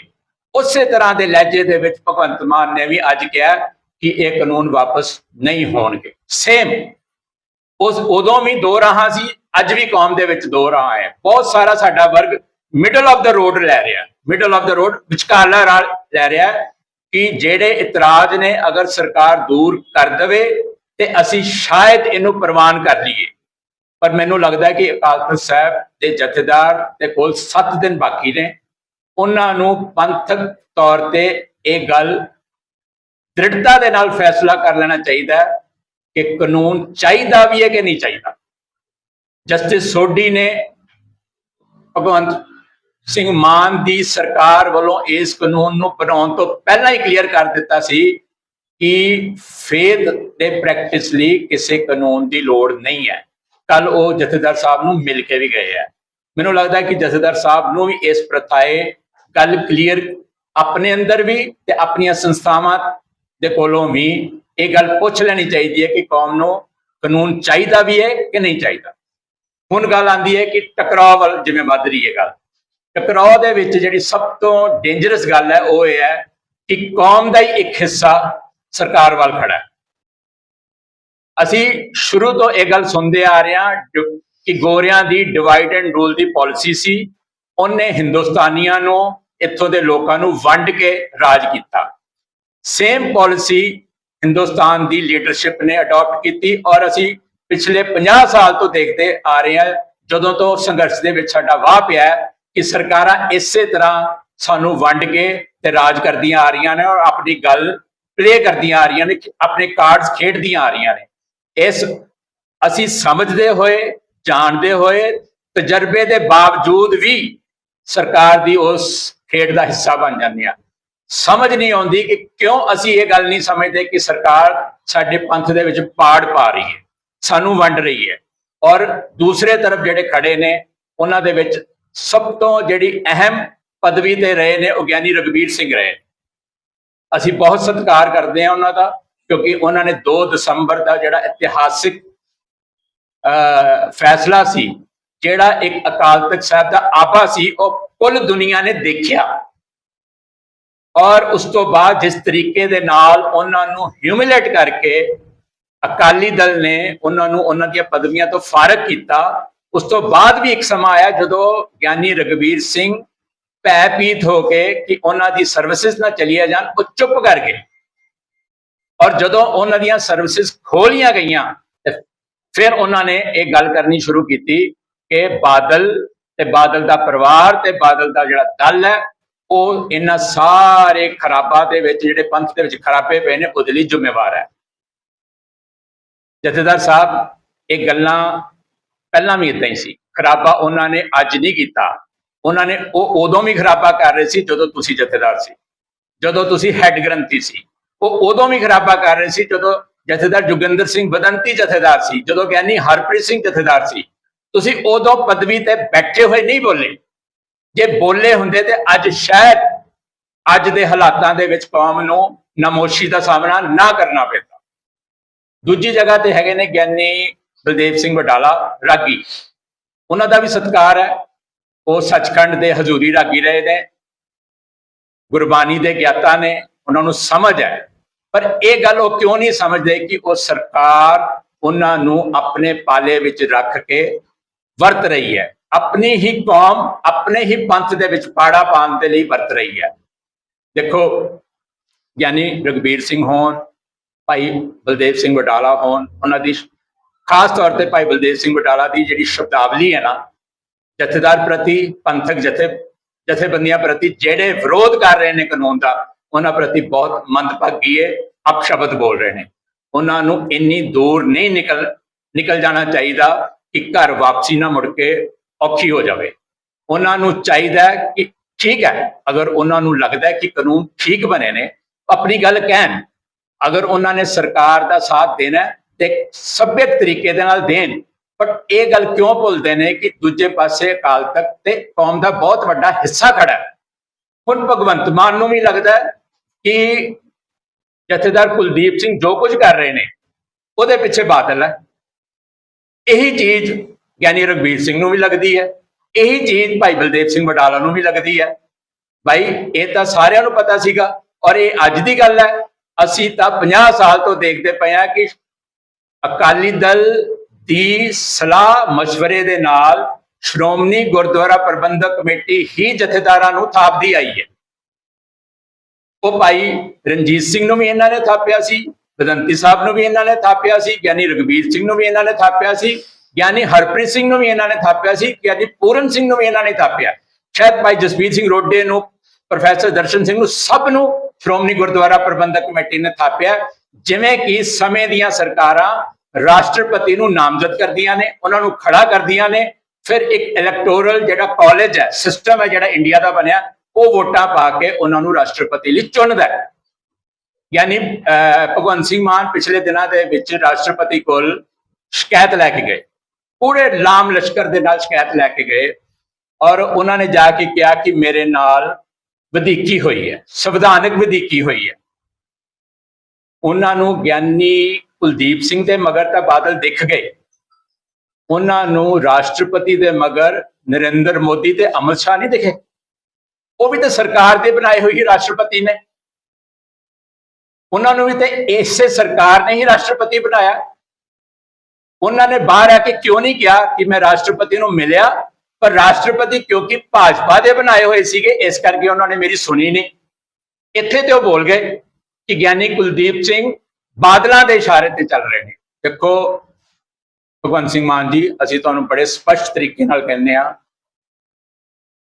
ਅਗਰ ਤੁਹਾਡੇ ਕੋਲ ਬਾਦਲਾਂ ਦੇ ਖਿਲਾਫ ਕੋਈ ਐਵੀਡੈਂਸ ਹੈਗਾ, ਤੁਹਾਡੀ ਇੰਟੈਲੀਜੈਂਸ ਕੋਲ, ਤੁਹਾਡੀ ਇਨਵੈਸਟੀਗੇਟਿੰਗ ਏਜੰਸੀਜ਼ ਕੋਲ, ਕਿ ਬਾਦਲਾਂ ਦੀ ਸਰਕਾਰ ਵੇਲੇ ਇਹ ਬੇਅਦਬੀਆਂ ਹੋਈਆਂ, ਬਾਦਲਾਂ ਦੀ ਸਰਕਾਰ ਦਾ ਜਾਂ ਬਾਦਲ ਦੇ ਪਰਿਵਾਰ ਦਾ ਉਹਦੇ 'ਚ ਕੋਈ ਰੋਲ ਹੈ, ਤੁਸੀਂ ਜੀ ਸਦਕੇ ਉਸ ਨੂੰ ਗ੍ਰਿਫਤਾਰ ਕਰੋ, ਅਰੈਸਟ ਕਰੋ ਔਰ ਜੇਲ੍ਹ ਵਿੱਚ। ਸਾਨੂੰ ਕੋਈ ਉਹਦੇ ਨਾਲ ਲਿਹਾਜ਼ ਨਹੀਂ, ਸਾਨੂੰ ਉਹਦਾ ਕੋਈ ਲਿਹਾਜ਼ ਨਹੀਂ, ਔਰ ਅਸੀਂ ਤੁਹਾਡਾ ਕਾਨੂੰਨ ਬਣਾਉਣ ਤੇ ਅਸੀਂ ਤੁਹਾਡਾ ਵਿਰੋਧ ਕਰ ਰਹੇ ਹਾਂ, ਔਰ ਕੌਮ ਦੇ ਵਿੱਚ ਤੁਹਾਨੂੰ ਬਦਦੁਆਵਾਂ ਮਿਲ ਰਹੀਆਂ ਨੇ। ਜੇ ਤੁਸੀਂ ਕੌਮ ਕੋਲੋਂ ਦੁਆਵਾਂ ਲੈਣੀਆਂ ਨੇ, ਜੇ ਤੁਸੀਂ ਜੱਸ ਕੱਟਣਾ ਹੈ, ਤੇ ਜੇ ਤੁਹਾਡੇ ਕੋਲੋਂ ਬਾਦਲ ਦੇ ਖਿਲਾਫ ਕੋਈ ਐਵੀਡੈਂਸ ਨੇ, ਉਹਨੂੰ ਅੰਦਰ ਕਰੋ। ਜੇ ਤੁਹਾਡੇ 'ਚ ਜੁਰਤ ਹੈ ਤੇ ਜਿਹੜਾ ਬੇਅਦਬੀਆਂ ਕਰਾਉਣ ਦਾ ਮਾਸਟਰਮਾਈਂਡ ਹੈ, ਉਸ ਨੂੰ ਹਰਿਆਣੇ ਦੀ ਜੇਲ੍ਹ 'ਚੋਂ ਗੁਰਮੀਤ ਰਾਮ ਰਹੀਮ ਨੂੰ ਕੱਢ ਕੇ ਲਿਆਓ, ਉਹਦੀ ਇੰਟੈਰੋਗੇਸ਼ਨ ਕਰੋ, ਮੌੜ, ਬੰਬ ਬਲਾਸਟ ਤੇ ਬੇਅਦਬੀਆਂ ਦੇ ਵਿੱਚ ਜਿਹੜਾ ਅਸਲ ਦੋਸ਼ੀ ਹੈ ਉਸ ਨੂੰ ਪੰਜਾਬ ਦੀ ਜੇਲ੍ਹ 'ਚ ਰੱਖੋ। ਜੇ ਤੁਸੀਂ ਜੱਸ ਖੱਟਣੇ ਹੀ ਨੇ ਕੌਮ ਕੋਲੋਂ, ਫਿਰ ਤੁਸੀਂ ਸੌਦਾ ਸਾਧ ਨੂੰ ਲਿਆਓ, ਤੇ ਜੇ ਬਾਦਲਾਂ ਦੇ ਖਿਲਾਫ ਤੁਹਾਡੇ ਕੋਲ ਕੋਈ ਸਬੂਤ ਹੈ ਤਾਂ ਉਹਨੂੰ ਵੀ ਗ੍ਰਿਫਤਾਰ ਕਰੋ। ਸਾਡੇ ਵੱਲੋਂ ਦੋਵਾਂ ਨੂੰ ਇੱਕੋ ਸੈੱਲ 'ਚ ਰੱਖੋ, ਪਰ ਤੁਸੀਂ ਪੰਥ ਦੇ ਨਾਲ ਆਡਾ ਨਾ ਲਵੋ। ਇਹ ਲੜਾਈ ਤੁਹਾਨੂੰ ਮਹਿੰਗੀ ਪੈਣੀ। ਅਸੀਂ ਉਹ ਸ਼ਬਦਾਵਲੀ ਤੁਹਾਡੇ ਲਈ ਨਹੀਂ ਵਰਤ ਸਕਦੇ ਜਿਸ ਸ਼ਬਦਾਵਲੀ ਦੇ ਵਿੱਚ ਤੁਸੀਂ ਜਥੇਦਾਰ ਸਾਹਿਬ ਨੂੰ, ਅਕਾਲ ਤਖਤ ਸਾਹਿਬ ਨੂੰ ਤੇ ਪੰਥ ਦੀਆਂ ਸਮੂਹਿਕ ਜਥੇਬੰਦੀਆਂ ਨੂੰ ਐਡਰੈਸ ਕਰ ਰਹੇ ਹੋ। ਇਹ ਤੁਹਾਨੂੰ ਸੋਭਦਾ ਨਹੀਂ ਹੈ। ਤੁਸੀਂ ਇਸ ਗੱਲ ਨੂੰ ਸਮਝੋ। ਅਗਰ ਅਕਾਲ ਤਖਤ ਸਾਹਿਬ ਨੇ ਤੁਹਾਨੂੰ ਕਿਹਾ ਕਿ ਤੁਸੀਂ ਆਪਣੇ ਨੁਮਾਇੰਦੇ ਭੇਜੋ, ਸਿੱਖ ਕਾਨੂੰਨਦਾਨ ਜਿਹੜੇ ਰਿਟਾਇਰਡ ਜੱਜਸ ਨੇ ਉਹ ਤੁਹਾਨੂੰ ਮਸੌਦਾ ਬਣਾ ਕੇ ਦੇਣਗੇ। ਅਗਰ ਕੌਮ ਨੂੰ ਕਿਸੇ ਕਾਨੂੰਨ ਦੀ ਲੋੜ ਹੋਏਗੀ ਤੇ ਉਹ ਤੁਹਾਨੂੰ ਮਸੌਦਾ ਬਣਾ ਕੇ ਦੇਣਗੇ, ਉਹ ਡਰਾਫਟ ਬਣਾ ਕੇ ਦੇਣਗੇ, ਔਰ ਤੁਸੀਂ ਕੈਬਨਿਟ ਦੇ ਵਿੱਚ ਉਸ ਦੀ ਪ੍ਰਵਾਨਗੀ ਕਰਕੇ ਉਸ ਤਰੀਕੇ ਦੇ ਨਾਲ ਅਮੈਂਡਮੈਂਟਸ ਕਰਕੇ ਤੁਸੀਂ ਉਸ ਨੂੰ ਲਾਗੂ ਕਰੋ। ਜੇਕਰ ਤੁਸੀਂ ਜਿਸ ਰਾਹ ਤੇ ਤੁਸੀਂ ਤੁਰੇ ਹੋ, ਇਸ ਰਾਹ ਤੇ ਨਰਿੰਦਰ ਮੋਦੀ ਵੀ ਤੁਰੇ ਸੀਗੇ, ਪਰ ਉਹਨਾਂ ਨੂੰ ਵੀ ਅਖੀਰ ਤੇ ਆ ਕੇ ਝੁਕਣਾ ਪਿਆ ਸੀ। ਝੁਕਣਾ ਤੁਹਾਨੂੰ ਵੀ ਪੈਣਾ ਹੈ। ਔਰ ਮੈਂ ਯਕੀਨ ਕਰਦਾ ਕਿ ਅਗਰ ਅਕਾਲੀ ਦਲ ਆਪਣੀ ਕਿਸੇ ਕੰਪਰੋਮਾਈਜ਼ਡ ਪੋਲਿਟਿਕਸ ਤੋਂ ਹਟ ਜਾਵੇ, ਅਗਰ ਸ਼੍ਰੋਮਣੀ ਗੁਰਦੁਆਰਾ ਪ੍ਰਬੰਧਕ ਕਮੇਟੀ ਅਕਾਲ ਤਖਤ ਸਾਹਿਬ ਤੇ ਪੈਰ ਨਾ ਖਿੱਚੇ, ਤੇ ਜਿਹੜਾ ਇਸ ਵੇਲੇ ਸਿਚੁਏਸ਼ਨ ਬਣੀ ਹੋਈ ਹੈ, ਜਿੱਦਾਂ ਪੰਥ ਅਕਾਲ ਤਖਤ ਸਾਹਿਬ ਦੇ ਆਲੇ ਦੁਆਲੇ ਇਕੱਠਾ ਹੋ ਗਿਆ ਇਸ ਮਸਲੇ ਤੇ, ਸਰਕਾਰ ਨੂੰ ਇੱਕ ਦਿਨ ਝੁਕਣਾ ਪੈਣਾ ਹੈ। ਔਰ ਇਹ ਜਿਹੜੀ ਗੱਲ ਹੈ ਜਿਸ ਜਗ੍ਹਾ ਤੇ ਜਾ ਕੇ ਪਹੁੰਚ ਗਈ ਹੈ, ਉੱਥੇ ਜਿਹੜੇ ਸਾਡੇ ਆਪਣੇ ਭਰਾ, ਮੈਂ ਫਿਰ ਉਹਨਾਂ ਨੂੰ ਬੇਨਤੀ ਕਰਦਾ, ਗਿਆਨੀ ਰਘਬੀਰ ਸਿੰਘ, ਭਾਈ ਬਲਦੇਵ ਸਿੰਘ ਵਡਾਲਾ ਨੂੰ, ਕਿ ਜੇ ਤੁਸੀਂ ਸਰਕਾਰ ਦੇ ਇੰਨੇ ਹੀ ਨੇੜੇ ਹੋ ਤੇ ਤੁਸੀਂ ਸਰਕਾਰ ਨੂੰ ਵੀ ਸਮਝਾਓ। ਤੁਸੀਂ ਸਰਕਾਰ ਨੂੰ ਸਮਝਾਓ, ਤੁਸੀਂ ਅਕਾਲ ਤਖਤ ਸਾਹਿਬ ਦੀ ਸਰਵਉੱਚਤਾ ਤੇ ਸ਼ਾਨ ਨੂੰ ਉੱਚਾ ਕਰੋ। ਤੁਸੀਂ ਉਹਨਾਂ ਦੇ ਮਗਰ ਬਾਦਲਾਂ ਨੂੰ ਨਾ ਦੇਖੋ, ਉਹਨਾਂ ਦੇ ਮਗਰ ਬਹੁਤ ਸਾਰੀਆਂ ਪੰਥਕ ਧਿਰਾਂ ਵੀ ਖੜੀਆਂ ਨੇ ਉਸ ਅਕਾਲ ਤਖਤ ਸਾਹਿਬ ਦੇ ਫੈਸਲੇ ਦੇ ਮਗਰ। ਔਰ ਸਾਡੀ ਕੋਈ ਬਾਦਲ ਨਾਲ ਸਾਂਝ ਨਹੀਂ ਹੈ। ਸਾਡੀ ਸਾਂਝ ਭਾਈ ਨਰੈਣ ਸਿੰਘ ਚੌੜਾ ਉਹਦੀ ਸੋਚ ਤੇ ਉਹਦੇ ਸੰਘਰਸ਼ ਨਾਲ ਹੈ। ਇਸ ਤੋਂ ਬਾਅਦ ਮੈਂ ਤੁਹਾਨੂੰ ਕੁਝ ਨਹੀਂ ਕਹਿਣਾ ਚਾਹੁੰਦਾ। ਤੁਸੀਂ ਗੱਲ ਨੂੰ ਸਮਝੋ, ਤੁਸੀਂ ਸਗੋਂ ਅਕਾਲ ਤਖਤ ਸਾਹਿਬ ਦੀ ਸ਼ਾਨ ਨੂੰ ਉੱਚਾ ਕਰੋ। ਤੁਸੀਂ ਆਪਣੇ ਉਹ ਭਗਵੰਤ ਮਾਨ ਦੀ ਸਰਕਾਰ ਦੇ ਨਾਲ ਆਪਣੀ ਨੇੜਤਾ ਦਾ ਸਹੀ ਇਸਤੇਮਾਲ ਕਰੋ, ਵਰਨਾ ਦੇਖੋ ਤੁਹਾਨੂੰ 4 ਬਾਡੀਗਾਰਡ ਮਿਲ ਜਾਣਗੇ, ਤੁਹਾਡੀ ਸਰਕਾਰੀ ਦਰਬਾਰੇ ਪੁੱਛਗਿੱਛ ਹੋ ਜਾਏਗੀ, ਤੁਹਾਨੂੰ ਲਾਲ ਬੱਤੀ ਵਾਲੀ ਕਾਰ ਮਿਲ ਸਕਦੀ ਹੈ, ਤੁਹਾਡੀ ਵਾਹਵਾ ਹੋ ਸਕਦੀ ਹੈ ਸਰਕਾਰੀ ਦਰਬਾਰੇ। ਇਸ ਤੋਂ ਬਾਅਦ ਉੱਥੋਂ ਕੁਝ ਨਹੀਂ ਮਿਲਣ ਵਾਲਾ। ਔਰ ਜਿੰਨੀ ਹੋਰ ਦੇਰ ਕਰੋਗੇ, ਅਗਰ ਇਹ ਕਨਫਰੰਟੇਸ਼ਨ ਵੱਧਦੀ ਗਈ ਤੇ ਤੁਹਾਡਾ ਵੀ ਵਾਪਸੀ ਜਿਹੜੀ ਹੈ, ਘਰ ਵਾਪਸੀ ਜਿਹੜੀ ਹੈ, ਉਹ ਬਹੁਤ ਔਖੀ ਹੋ ਜਾਏਗੀ, ਕਿਉਂਕਿ ਤੁਸੀਂ ਵੀ ਸਰਕਾਰ ਦੇ ਨਾਲ ਖੜੇ ਦਿਖੋਗੇ ਤੇ ਸਰਕਾਰ ਦੇ ਨਾਲ ਜਦੋਂ ਕਨਫਰੰਟੇਸ਼ਨ ਹੁੰਦੀ ਹੈ ਫਿਰ ਉਹਦੀ ਕੋਈ ਹੱਦ ਨਹੀਂ ਹੁੰਦੀ। ਤੁਸੀਂ ਇਸ ਗੱਲ ਨੂੰ ਸਮਝੋ। ਅਸੀਂ ਤੁਹਾਨੂੰ ਆਪਣੇ ਭਰਾ ਮੰਨ ਕੇ ਇਹ ਬੇਨਤੀ ਕਰਦੇ ਹਾਂ ਕਿ ਤੁਸੀਂ ਉਸਾਰੂ ਰੋਲ ਪਲੇ ਕਰੋ ਔਰ ਸਰਕਾਰ ਦੇ ਉੱਤੇ ਤੁਸੀਂ ਪ੍ਰੈਸ਼ਰ ਪਾਓ, ਤੁਸੀਂ ਆਪਣਾ ਅਸਰ ਰਸੂਖ ਵਰਤੋ ਔਰ ਇਸੇ ਤਰੀਕੇ ਦੇ ਨਾਲ ਇਸ ਮਸਲੇ ਦੇ ਨਾਲ ਉਸ ਨੂੰ ਨਜਿੱਠੋ। ਅਕਾਲ ਤਖਤ ਸਾਹਿਬ ਦੀ ਜਿੱਤ ਹੋਣੀ ਚਾਹੀਦੀ ਹੈ, ਪੰਥ ਦੀ ਜਿੱਤ ਹੋਣੀ ਚਾਹੀਦੀ ਹੈ। ਇਹ ਗੱਲ ਤੁਸੀਂ ਆਪਣੇ ਮਨ ਦੇ ਵਿੱਚ ਪੱਕੇ ਤੌਰ ਤੇ ਧਾਰ ਲਓ। ਸੋ ਜਿਸ ਤਰੀਕੇ ਦੇ ਨਾਲ ਹੁਣ ਜਿੱਥੇ ਜਾ ਕੇ ਗੱਲ ਖੜੀ ਹੋਈ ਹੈ, ਅਸੀਂ ਹੈਰਾਨ ਹਾਂ ਕਿ ਜਦੋਂ ਕਾਨੂੰਨ ਬਣ ਰਿਹਾ ਸੀ ਤੇ ਪੂਰੀ ਦੀ ਪੂਰੀ ਅਸੈਂਬਲੀ ਦੇ ਵਿੱਚ ਕਿੰਨੇ ਸਿੱਖ ਐਮਐਲਏ ਸੀਗੇ, ਕਿਸੇ ਨੇ ਵੀ ਇਹਦਾ ਨੋਟਿਸ ਨਹੀਂ ਲਿਆ, ਕਿਸੇ ਨੇ ਵੀ ਇਹ ਤੇ ਇਤਰਾਜ਼ ਨਹੀਂ ਕੀਤਾ। ਮੈਨੂੰ ਲੱਗਦਾ ਕਿ ਉਹ ਸਾਰੇ ਵੀ ਕਿਤੇ ਨਾ ਕਿਤੇ ਜ਼ਿੰਮੇਵਾਰ ਹਨ ਔਰ ਇਸ ਗੱਲ ਦਾ ਅਕਾਲ ਤਖਤ ਸਾਹਿਬ ਦੇ ਜਥੇਦਾਰ ਨੂੰ ਵੀ ਨੋਟਿਸ ਲੈਣਾ ਚਾਹੀਦਾ ਹੈ ਕਿ ਸਾਰੇ ਸਿੱਖ ਜਿਹੜੇ ਅੰਦਰ ਬੈਠੇ ਸੀ, ਕੀ ਉਹ ਬੁੱਤ ਬਣ ਕੇ ਬੈਠੇ ਸੀ? ਉਹਨਾਂ ਨੂੰ ਇਸ ਗੱਲ ਦੀ ਇਲਮ ਹੀ ਨਹੀਂ ਸੀ ਕਿ ਸਿਰਫ ਉਹਨਾਂ ਨੂੰ ਜਿਹੜਾ ਮਸੌਦਾ ਡਰਾਫਟ ਫੜਾਇਆ ਗਿਆ ਉਹਨਾਂ ਨੇ ਪੜ੍ਹਿਆ ਨਹੀਂ, ਉਹਨਾਂ ਨੇ ਵੌਇਸ ਵੋਟ ਦਿੱਤੀ ਹੈ। ਇਸ ਗੱਲ ਦੀ ਵੀ ਡੂੰਘਾਈ ਦੇ ਨਾਲ ਜਾਂਚ ਹੋਣੀ ਚਾਹੀਦੀ ਹੈ ਔਰ ਇਹ ਗੱਲ ਇੱਥੇ ਰੁਕਣ ਵਾਲੀ ਨਹੀਂ ਹੈ, ਕਿਉਂਕਿ ਪੰਥ ਇਸ ਵੇਲੇ ਗੁਰੂ ਗ੍ਰੰਥ ਸਾਹਿਬ ਦੇ ਮਾਮਲੇ ਦੇ ਵਿੱਚ, ਗੁਰੂ ਗ੍ਰੰਥ ਸਾਹਿਬ ਦੇ ਅਦਬ ਸਤਿਕਾਰ ਦੇ ਮਾਮਲੇ ਦੇ ਵਿੱਚ, ਸਰੂਪਾਂ ਦੇ ਮਾਮਲੇ ਦੇ ਵਿੱਚ ਕੰਪਰੋਮਾਈਜ਼ ਕਰਨ ਦੀ ਪੋਜੀਸ਼ਨ 'ਚ ਨਹੀਂ ਹੈ ਔਰ ਕੇਵਲ ਤੇ ਕੇਵਲ ਇੱਕ ਹੀ ਆਵਾਜ਼ ਸੀ ਪੰਥ ਦੀ ਕਿ ਗੁਨਾਹਗਾਰਾਂ ਨੂੰ ਸਜ਼ਾਵਾਂ ਮਿਲਣ, ਉਹ ਕਾਨੂੰਨ ਦਵੇ ਜਾਂ ਸਿੱਖ ਖਾਲਸਾਈ ਰਵਾਇਤਾਂ ਅਨੁਸਾਰ ਦੇਣ। ਇਹ ਫੈਸਲਾ ਵੀ ਸਾਡੇ ਕੋਲ ਖਾਲਸਾ ਪੰਥ ਕੋ ਰਾਖਵਾਂ ਹੈ। ਜੇ ਕਾਨੂੰਨ ਨੇ ਆਪਣਾ ਰਾਹ ਤਿਆਰ ਕਰਨਾ ਤਾਂ ਜ਼ਰੂਰ ਕਰੇ, ਪਰ ਕੇਵਲ ਸਿਰਫ ਉਹਦਾ ਕੰਮ ਤੇ ਉਹਦਾ ਦਾਇਰਾ ਜਿਹੜਾ ਗੁਨਾਹਗਾਰ ਨੂੰ ਵੱਧ ਤੋਂ ਵੱਧ ਸਖਤ ਸਜ਼ਾਵਾਂ ਦੇਣਾ, ਇਸ ਤੋਂ ਬਾਅਦ ਉਹਦਾ ਕੋਈ ਦਾਇਰਾ ਨਹੀਂ, ਉਹਦਾ ਕੋਈ ਕੰਮ ਨਹੀਂ। ਔਰ ਕਾਨੂੰਨ ਨੂੰ ਆਪਣੇ ਆਪ ਨੂੰ ਔਰ ਸਰਕਾਰ ਨੂੰ ਸਿੱਖਾਂ ਦੇ ਅੰਦਰੂਨੀ ਤੇ ਧਾਰਮਿਕ ਮਾਮਲਿਆਂ ਦੇ ਵਿੱਚੋਂ ਆਪਣੇ ਆਪ ਨੂੰ ਬਾਹਰ ਕੱਢ ਲੈਣਾ ਚਾਹੀਦਾ ਹੈ। ਇਸ ਦਾ ਖਮਿਆਜਾ ਅੱਗੇ ਬਹੁਤ ਵੱਡੇ ਪੱਧਰ ਤੇ ਬਹੁਤ ਵੱਡੇ ਪੱਧਰ ਤੇ ਲੋਕ ਭੁਗਤ ਚੁੱਕੇ ਨੇ। ਅਗਰ ਭਗਵੰਤ ਮਾਨ ਨੂੰ ਨਹੀਂ ਇਸ ਚੀਜ਼ ਦਾ ਕੋਈ ਤਜਰਬਾ ਜਾਂ ਉਹਦੀ ਕੋਈ ਨੌਲੇਜ ਦੀ ਘਾਟ ਹੈ ਤੇ ਮੈਂ ਉਹਨੂੰ ਇਹੀ ਰਿਕੁਐਸਟ ਕਰਾਂਗਾ ਕਿ 1978 ਤੋਂ ਲੈ ਕੇ 1984 ਤੱਕ ਜਿਹੜਾ ਦੌਰ ਸੀ, ਉਸ ਵੇਲੇ ਦੇ ਪੋਲੀਟੀਕਲ ਕਮੈਂਟੇਟਰਸ ਤੇ ਜਿਹੜੇ ਸੀਨੀਅਰ ਜਰਨਲਿਸਟ ਨੇ ਚੰਡੀਗੜ੍ਹ ਬੈਠੇ, ਉਹਨਾਂ ਦੀ ਇੱਕ ਮੀਟਿੰਗ ਸੱਦ ਕੇ ਉਹਨਾਂ ਨੂੰ ਪੁੱਛ ਲਓ ਕਿ ਸਰਕਾਰਾਂ ਨੂੰ ਪੰਥ ਦੇ ਨਾਲ ਆਡਾ ਲੈਣਾ ਕਿੰਨਾ ਮਹਿੰਗਾ ਪਿਆ ਔਰ ਪੈਂਦਾ ਹੈ। ਵਾਹਿਗੁਰੂ ਜੀ ਕਾ ਖਾਲਸਾ, ਵਾਹਿਗੁਰੂ ਜੀ ਕੀ ਫਤਿਹ।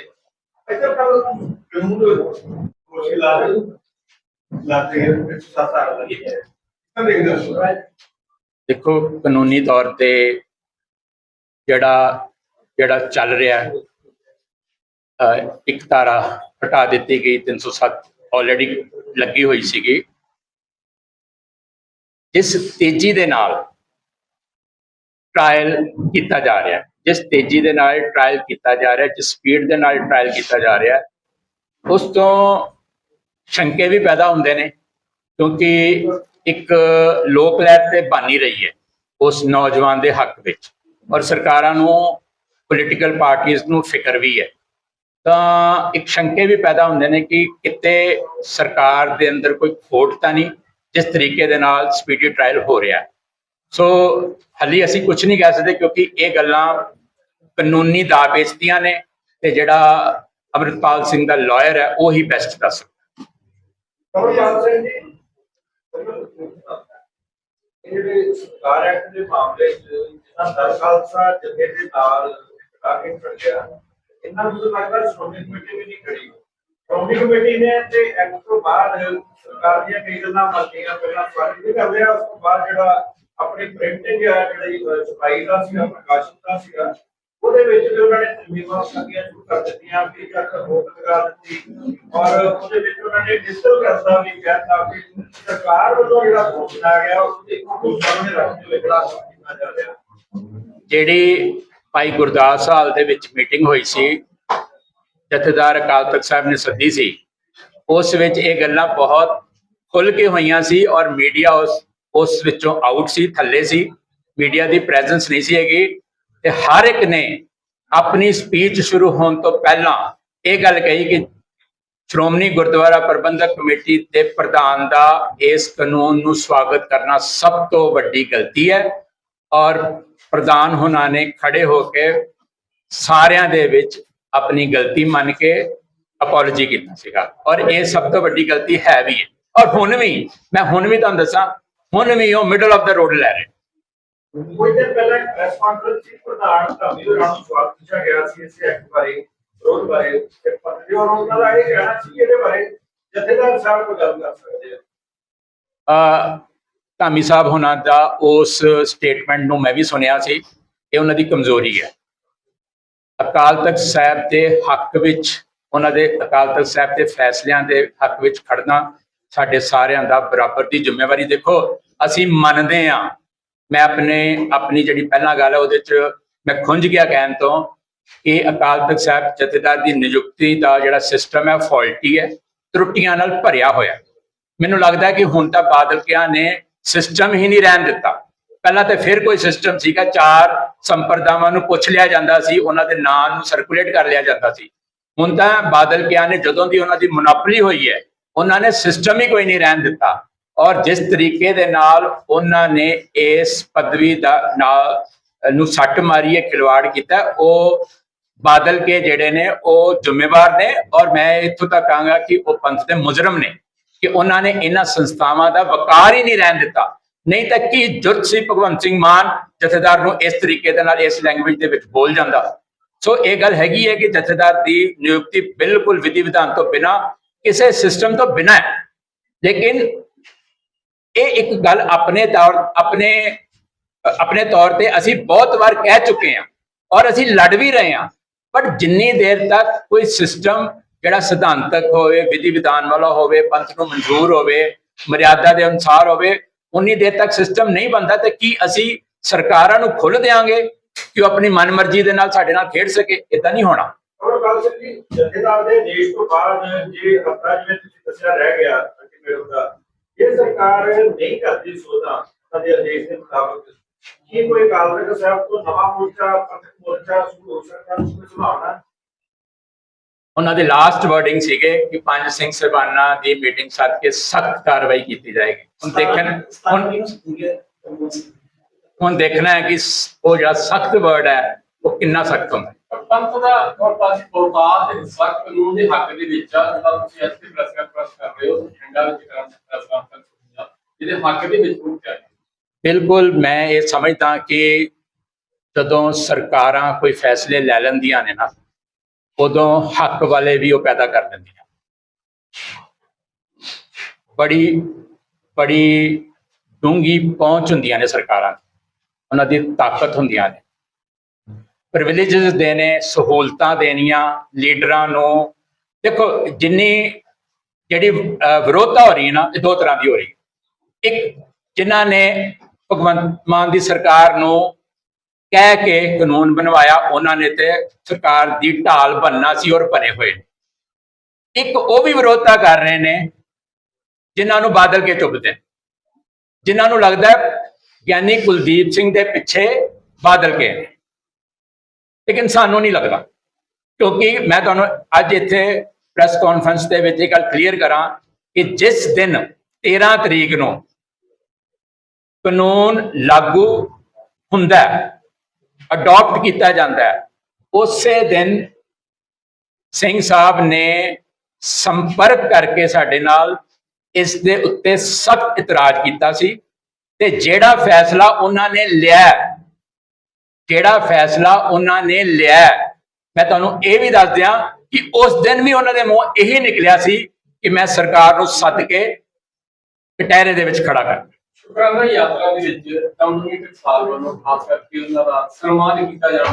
ਦੇਖੋ, ਮੈਂ ਪਹਿਲਾਂ ਹੀ ਕਹਿਤਾ ਕਿ ਸਰਕਾਰਾਂ ਡਿਵਾਈਡ ਐਂਡ ਰੂਲ ਦੇ ਨਾਲ ਚੱਲਦੀਆਂ ਨੇ ਤੇ ਉਹਨਾਂ ਨੇ ਡਿਵਾਈਡ ਕਰ ਲਿਆ, ਤਾਂ ਹੀ ਉਹਨਾਂ ਦਾ ਰੂਲ ਚੱਲ ਰਿਹਾ ਹੈ। ਸਰਵੋਰ ਸੰਸਥਾ ਉਹ ਚੀਜ਼ ਮੰਨ ਰਹੀ, ਉਹ ਤਾਂ ਹੋਰ ਵੀ ਬਹੁਤ ਕੁਝ ਕਰ ਰਹੀ ਹੈ। ਭਾਜੀ ਕੱਲ ਬਾਕੀ ਉਹਨਾਂ ਗੱਲਾਂ ਨਾਲ ਤੁਸੀਂ ਸਹਿਮਤ ਹੋ? ਬਿਲਕੁਲ ਨਹੀਂ ਸਹਿਮਤ ਨਾ ਫਿਰ ਤੁਸੀਂ ਇਸ ਗੱਲ ਲਈ ਉਹਨਾਂ ਨਾਲ ਕਿਉਂ ਸਹਿਮਤ ਹੁੰਦੇ? ਇਹ ਪਰ ਉਹ ਸ਼ੁਕਰਾਨਾ ਯਾਤਰਾ ਦੇ ਵਿੱਚ ਨੇ ਭਾਜੀ ਕੱਲ ਸਟੇਟਮੈਂਟ ਦਿੱਤੀ ਆ ਕਿ ਅਕਾਲੀ ਦਲ ਬਾਦਲ ਅਕਾਲ ਤਖਤ ਸਾਹਿਬ ਨੂੰ ਉਧਾਰ ਬਣਾ ਕੇ ਤੇ ਇਸ ਨੂੰ ਦਾ ਵਿਰੋਧ ਕਰ ਰਿਹਾ। ਅਕਾਲੀ ਦਲ ਬਾਦਲ ਨੂੰ ਤੇ ਸਮਝ ਹੀ ਨਹੀਂ ਆ ਰਹੀ ਕਿ ਉਹਦੇ ਨਾਲ ਬਣ ਕੀ ਰਿਹਾ।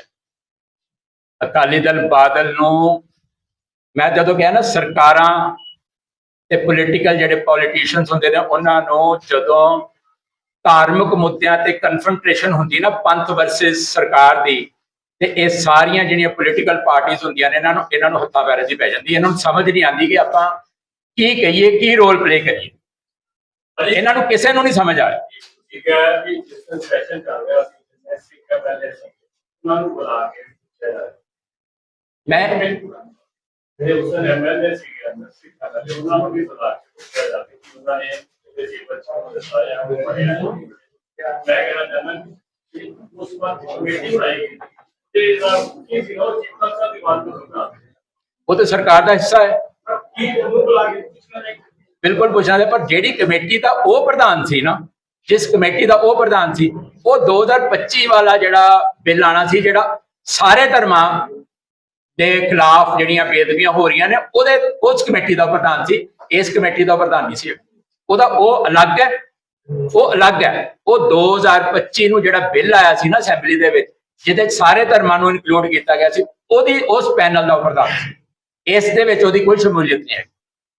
ਪਰ ਜੋ ਐਸਜੀਪੀਸੀ ਪ੍ਰਧਾਨ ਪੁੱਛਿਆ ਗਿਆ ਕਿ ਇਸ ਕਾਨੂੰਨ ਦੇ ਜਿਹੜੇ ਮਤਾ ਨਹੀਂ ਮਨਜ਼ੂਰ ਕੌਮ ਨੂੰ ਮਨਜ਼ੂਰ ਨਹੀਂ ਕਰ ਸਕਦਾ ਸਾਨੂੰ ਇਹਦੇ ਪਰ ਲੋਕਾਂ ਨੇ ਦੱਸੇ ਕੋਈ ਇਹ ਕੋਈ ਕਰ ਲੋਕਾਂ ਨੂੰ ਕਿ ਇਹ ਮਤਾ ਐਸਾ ਹੀ ਨੇ ਤੇ ਉਹ ਕਹਿੰਦੇ ਨਹੀਂ ਜਿਹੜਾ ਸਾਹਿਬ ਅਸੀਂ ਮੈਂਬਰ ਨਹੀਂ ਸਕਰਮੇ ਸਾਹਿਬ ਇਸ ਮਾਮਲੇ ਐਸਜੀਪੀਸੀ ਦਾ ਜੇ ਐਸਜੀਪੀਸੀ ਪ੍ਰਧਾਨ ਤੇ ਮੈਂਬਰਾਂ ਦੇ ਵਿੱਚ ਜੁਰਤ ਹੁੰਦੀ ਨਾ, ਤੇ ਅੱਜ ਇੱਥੋਂ ਤੱਕ ਨੌਬਤ ਨਹੀਂ ਸੀ ਆਣੀ ਤੇ ਸਾਨੂੰ ਪ੍ਰੈਸ ਕਾਨਫਰੰਸ ਕਰਨ ਦੀ ਵੀ ਲੋੜ ਨਹੀਂ ਸੀ ਪੈਣੀ।